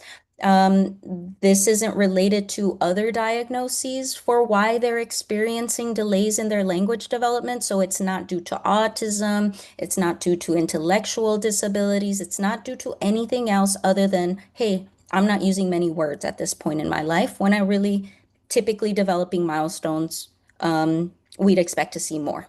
So with late talkers, these are student or children that show persistent language difficulties and are later diagnosed with developmental language disorder, which I'll share a little bit more on today. So this is the language disorder that impacts about 2 kids in every classroom of 30 in the United States, or about 7% of the US population. Late talkers are typically referred to us when their behavior far exceeds what families, operate in their day to day, where it's behavior coming in every single day. Behavior is communication. Period. So late talkers tend to have more frequent and severe tantrums than other toddlers, and this is very challenging for families and loved ones, right? If this is a tantrum every day, it's severe, it's significant, it's not good for the child nor for the family member. So the behavior emerges because they don't have the words to express what they're needing, what they're feeling, or what they're experiencing. So we like to think about this in many ways as if we're seeing a behavior emerging in the classroom, there is a reason for it. And that might be to an underlying brain-based difficulty with language learning or language use. So the late onset of talking and slower rate are early risk factors for problems with language. In both oral domains, in written domains, and we use language for everything in our lives, right? Everything I'm doing here is language. So if we're transmitting information through language, whether it's signed, whether it's verbal, whether it's nonverbal, we learn a lot from what we are communicating from each other, communicating to each other. Has anyone here ever heard of developmental language disorder before today? One hand over here, and then any 2, 3 hands? 3 hands? 4 hands? 3 hands. Okay, 3 to 4 hands. Okay. Could you tell me about it? How it presents? What to look out for? I work in high school at this point, and I used to work elementary school, so that would be like something that a parent would come in and talk about. I'm saying that they might have had a diagnosis from like their pediatrician, and presenting would normally kind of look like that, more limited vocabulary, more behaviors with the body to express things. And like one thing I noticed is like the parent normally had a very specific communication like with their child, because they understood the different ways that the child was expressing, and it would be like something that I wouldn't notice. But then like the parent would be like, oh, like they're expressing this or that. Yeah. Thank you for sharing. Yeah, this is, you hit it right on with a lot of the alternative ways that they're trying to communicate their needs that isn't verbally, right? Or through the language that they're using that is detailed, expressive, and is communicating comprehensively what their needs may be. Did anybody else want to add on any other things, or was that the core also summarizing what you learned? Yeah, pretty much. Okay. So yeah. Okay. Well, thank you for sharing. So we need to think about what this term might mean to you and in the roles and in the professions that y'all are going to be pursuing, but also what populations and ages you're going to be working with, right? Because if I'm mentioning that it's about 2 kids in every classroom of 30, developmental language disorder doesn't just go away. Developmental language disorder used to be known as specific language impairment. SLI is what you might see in older publications, not to be confused with the IEP diagnosis when you see SLI, that is speech language impairment. Lots of SLI overlap here. So if you work with children that might have an IEP and you see SLI, it's not referring to specific language impairment. It's referring to speech language impairment. And so DLD is actually 7 times more prevalent than autism and 46 times more common than permanent childhood hearing impairment. Yet most people have never heard of it. And this is important because children with DLD are 6 times more likely to have reading difficulties, 6 times more likely to have significant spelling problems, 4 times more likely to struggle with math, and 12 times more likely to face all of these combined. And if we're looking at all of these, well, don't I have to know all of this stuff in order to progress successfully through the educational system? Right? So if we think about reading, right, that's all language. If we think about math, that's all language. I could do a whole class on how the intersection on language and math. And happy to chat more with you or share some resources with y'all. But people think about these as very separate, but there's a lot of language tied to this. And this is a neurodevelopmental condition. It emerges early in childhood and frequently persists through the lifespan. People with DLD have difficulties with learning, understanding, and using spoken language. So when we're looking at students that do have DLD, oftentimes they're at the low end of normal. In the classroom. They're struggling because they have difficulties with their comprehension and their use of language. If you give them instructions and you don't break things down for them, that's going to be difficult, right? Anything that's language mediated is going to be a challenge. So you see that it starts extending into quality of life, right? Clinical levels of anxiety, clinical depression, 3 times more likely to experience sexual abuse in girls, and 4 times more likely to engage in delinquent behavior in boys, right? So I was just talking about behavior being this extreme, a way of signaling to society, to practitioners, to people in somebody's lives, hey, there is something I need support with here, right? Whether it's this is too easy for me, or this is too hard for me, or I need supports. Behavior is communication. Okay, we'll keep it going. So DLD, as I mentioned, these populations are oftentimes underserved, and the condition is under-researched. We know that even if we look at the poorest performers, only 39% of them have ever been identified as having a language disorder or deficit. And when we think about this, the majority are likely not identified and see themselves as, Miss, I'm just dumb. As early as 1st grade, I had students that I was working with in therapy that would say, Miss, I'm just dumb, when we'd work on things. If you have this idea of yourself already at 1st grade, what is the likelihood that that's going to change over the school age years, right? As things get more complex, as the demands increase, right? And think about learning to read, then reading to learn at 3rd grade. That's going to be significantly difficult. These are typically people that may not go on to college, right? That all immediately changes upward social mobility, opportunity to pursue a profession that they love, right? And there are many inequities in diagnoses. So we see that boys are typically diagnosed before girls are.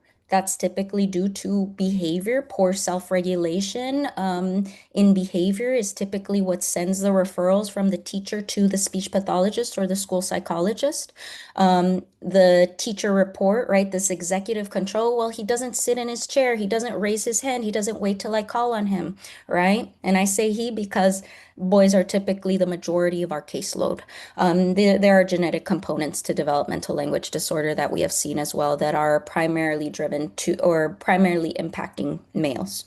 Geographies, northeastern states versus western states are more like students that are in those communities likely have a better diagnosed rate. Monolingual children are more likely to be diagnosed than bilingual children. And SES is going to be predictive as well, that mothers with higher education are going to be able to likely advocate for their child within the school system to say, hey, this is what I need. Hey, this is not okay. I'm going to advocate versus, well, the teacher told me that this is what it is, and that's fine, right? Like, I believe the teacher that she's doing her job, right? So there are different cultural experiences associated with navigating school systems. If you are in lower SES, experience different language statuses and are in different geographies. So this is concerning because speech language pathologists are the ones that primarily drive these diagnoses, right? But if I don't get a diagnosis or a referral sent to me, then how do I know that this child might have an underlying brain-based difficulty with language learning, right? So SLPs, have y'all ever heard about this profession before today? I see a head nodding here in the middle. Yes, yes. Any others? Maybe one. So two. I'm covering some people, but there are more nods than you see. More nods? Yes, I love to see it. I love to see it. But I think, as we're thinking about what this is, if most of y'all are hoping to work in the schools, yet not all of you have had the opportunity to know or learn about this until today, that's speaking to some curricular gaps, right? That might not be there within your experience in transitions and the supports that you might have when you go into the schools, right? This is a resource to practitioners. So what do they do? What comes to mind when you think about what an SLP might do? If you've never heard about it, what might it be? Any thoughts, guesses?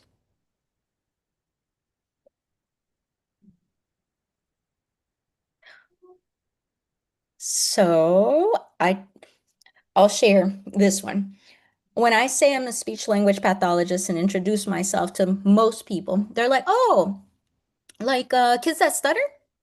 And the other is, oh, kids that are autistic?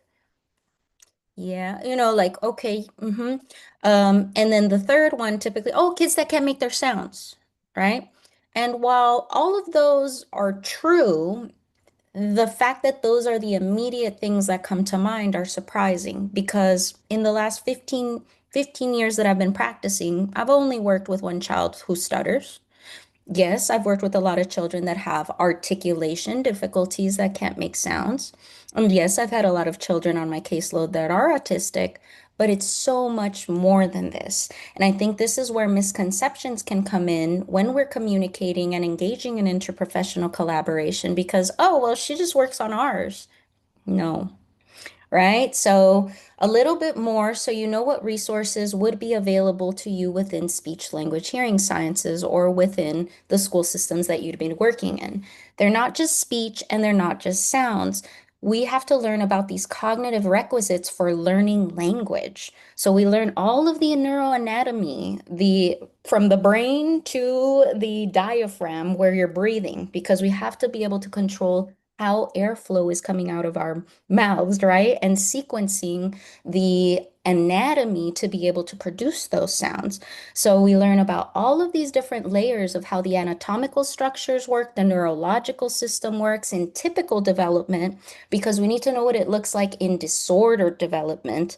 And this occurs across the lifespan. So we know about what development looks like from utero, because we need to know how mothers are impacted, all the way to end of life in folks that are experiencing dementia, neurodegenerative disorders, and yeah, there are just language is everything in our lives. Communication with our loved ones is everything in our lives. So it ranges all of these different areas from reading, vocabulary building, social communications and taking turns, fluency, all of the disabilities that are impacted by speech, language, and communication. That includes the swallowing mechanism and how we support people with feeding. So it surprises a lot of folks that the breadth is so large.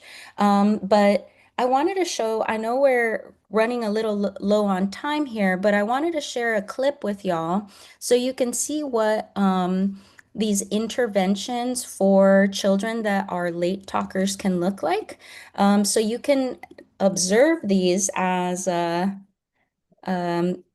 gonna, whoop. Okay, so I'm gonna stop my share here and I'm gonna show you a video clip of these children that I'm talking about that do experience language delays. This is a late talker. I worked with this child before for 2 years, and it's exciting. So when he was first referred to me,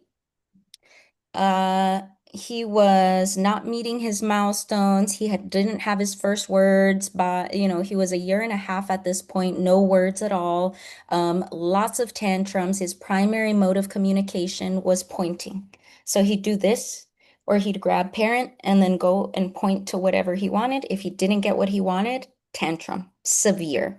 And so as we're watching this, I'll have y'all jot down what you're noticing that I'm doing to support communication. It is a couple minutes long. You might be jotting for a little, but things that stand out to you about these conversations. Where is it? Oh, that's the purple one. I want red. You have purple. We don't want purple. Green? I want more green. I want more. Oh, I see the green ones. This is not green. Oh, thank you. I want blue. It's stuck. I want the blue ones. There we go. So think about receptive and expressive language here, right? Comprehension versus use. The blue fell down on the chair. You got it? Ooh, look at all the blue pieces. I want red. You got all the red. More reds over there. I want yellow. Oh, lots of yellow. Oh, they're gonna fall down. You got them. Let's see. And now I want purple. There's none down there. So many purple. Let's count. Let's see. 1, 2, 3, 4, and 5. Whoa, that was 5 of them. I put it away.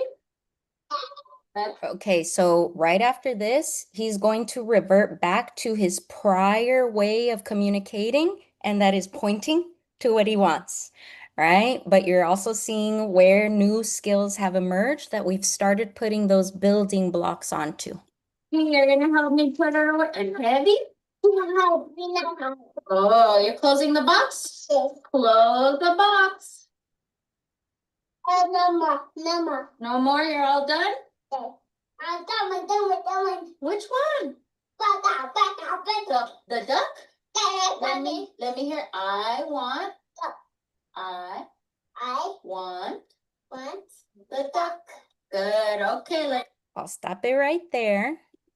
Okay, so what did you notice? What were some things that were supporting the conversation? What did you notice that helped with language? What did y'all jot down? I wrote down your emphasis in your pronunciation and the cadence in your words, especially the colors. And then start copying your colors, and then you would echo the sentences. So when you would say more red, you would echo it clearly, so he can later on copy you again. Nice. Good observations there. Anybody else that wants to add on? I noticed if he used maybe 2 words, you would add words to describe it a little bit more in depth. Adding, right? More context, more language, expanding the utterance. Yeah. Any other additions here? In addition to what they share, also wrote describing when it's happening, like, oh, it fell under the table, using your moderation of tone on page 2. Yeah, exaggeration of the thing that you were describing before too. Yeah. These are all at the core of language facilitation. And you see how nothing was like, well, there were some instances where I like requested it, right? We're going to do this, we're going to say it together, and then you get it, right? So there are opportunities to practice, but it's supposed to be like a game, right? I'm following their lead, what they're interested in.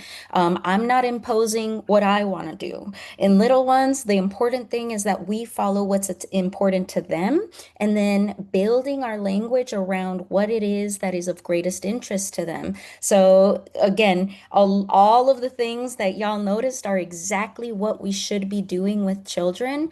And these are all a bunch of different examples that we integrate as speech pathologists. I know I sped ahead here, but these are opportunities that can be embedded into classroom environments, to students you're working with, to loved ones at home, right? One is called conversational recast. If a child says block, right? If they only have the word, you might say, yeah, I have the orange block, right? Then that's modeling what the utterance can be. And that's also providing a context because little ones are new to the world, right? These might be the first times they're doing these things, and they need the language associated with the experiences that they're having. If we're not doing a good job of giving them the language of the experiences that they're having, then they're going to have a difficult time relating to the things that you might be saying if you're not teaching them what it means, right? So if the child says more, yeah, let's pick up more blocks, right? Really easy, just kind of what I like to say, seguir el rollo, follow the lead, right? And then self-talk. I talked about what I was doing, right? Blocks go up here. You see my blocks? I'm building the blocks. I'm talking about what I'm doing. I might take turns and say what they're doing. You put on a block, another block goes up. Wow, it's big. You're building a big tower. Similarly, these expansions, like Doctora Lopez said, right? Like I added more information on there and that helps with context. And then self-talk, continuing to talk about all these good things, open-ended questions, imitations, putting things out of reach so that they can use their language, verbal routines. I waited oftentimes to see what they would say, right? Giving them time to think through what the word might be. So, a lot of this is really helpful for the educator, for the practitioner, for the loved one, for the family member to have a recognition of, because these are the things we're doing every single day, and that can really help our students learn and apply the things that we're doing in the classroom with great models of how we want to see the language that they're producing within oral language, written language, communication with others. And so, there are many things, and I can keep sharing more connections here, but I know we're generally at time here, and I want to be able to chat with y'all a little bit. But these are important considerations for our students, the language environments they're in, their experiences with language, if there's any concerns from the family or family history of challenges with learning, teachers' concerns. Has DLD been ruled out in research? When before people are saying they have dyslexia, maybe it's actually an underlying brain-based difficulty with language learning, that it isn't dyslexia, it's both. And we shouldn't wait and see. It's detrimental to our students. So if you have concerns, please refer to and/or consult with an SLP. The sooner the intervention begins with us, the better their outcomes. So thank you all so much for listening, for bearing with me for a few more minutes beyond our hour, and wanted to thank you all for the wonderful conversation, Doctoras Lopez Gonzalez and Dr. Fletcher for the invitation. And again, I look forward to connecting with y'all in a few weeks. But any questions that are coming up for y'all?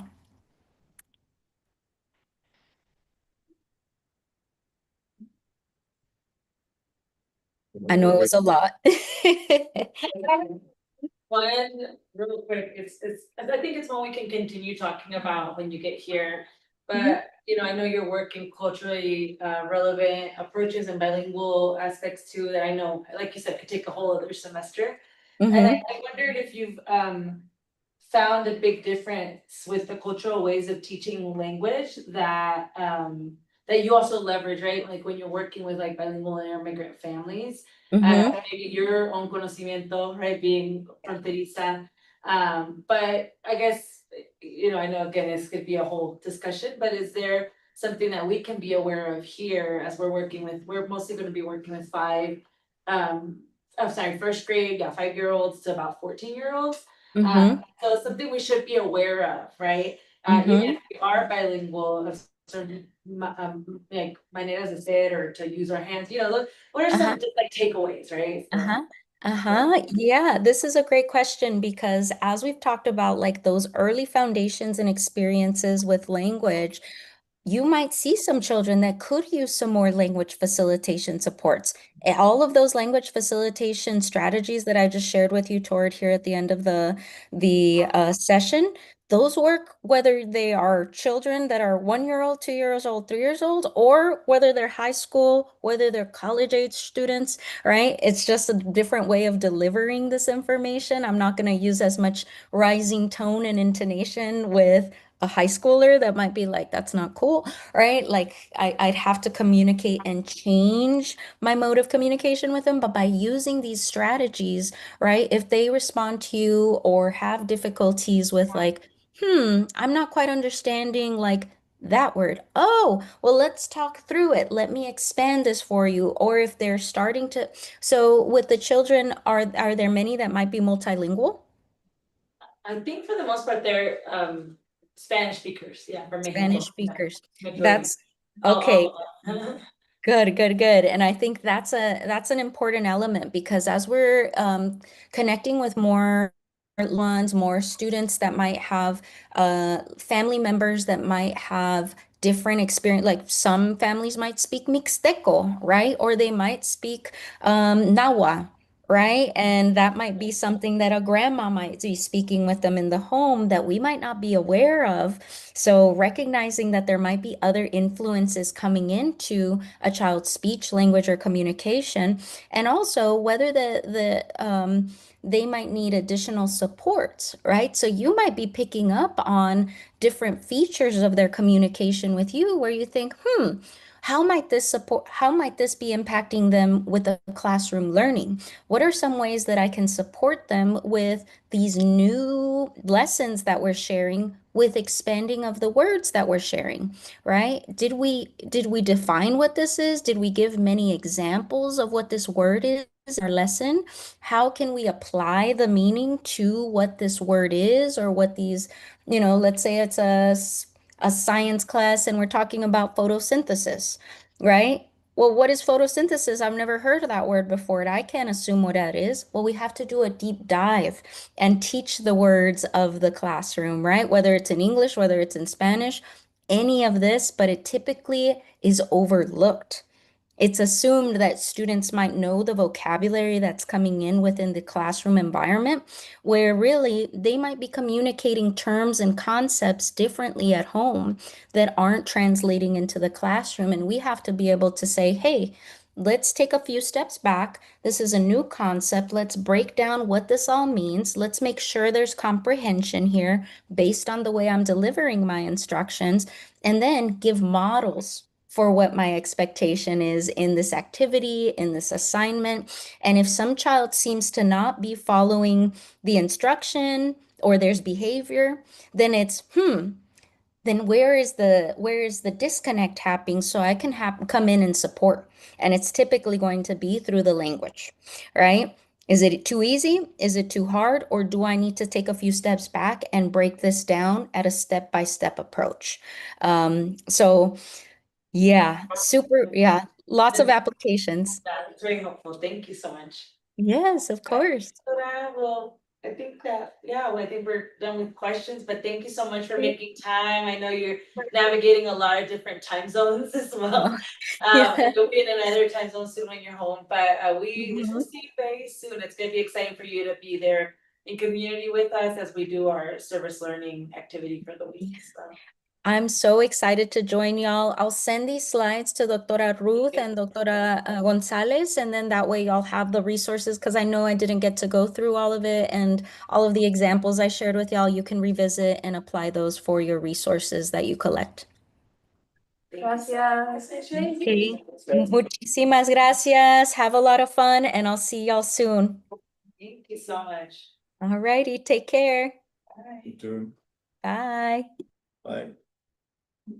Not so much, No, I think that we can just wrap up now. This is our first official kind of seminar, and tomorrow, so we're gonna be in this room. Yes, I think. Okay, so we'll be here again, same time. We probably need to come in together, so. Oh, yeah, Meet at that door downstairs, Yeah, I'll have to see what number this is, cause you wrote it down. 25. Okay, you wrote it down, but we just need to tell him downstairs so that once he knew who we were, he was fine. What else? One thing for Verano en Mexico students, the graduate students already know this because we've been actually doing some work before we even came here. But we were working on, and this is super small scale, we're working on a research study, because since this is our first time leading this study abroad, and we're professors, researchers, and we're really interested in the processes of teaching and learning. And for us, like, study abroad is a really different kind of teaching and learning. And we wanted to, in a small scale study,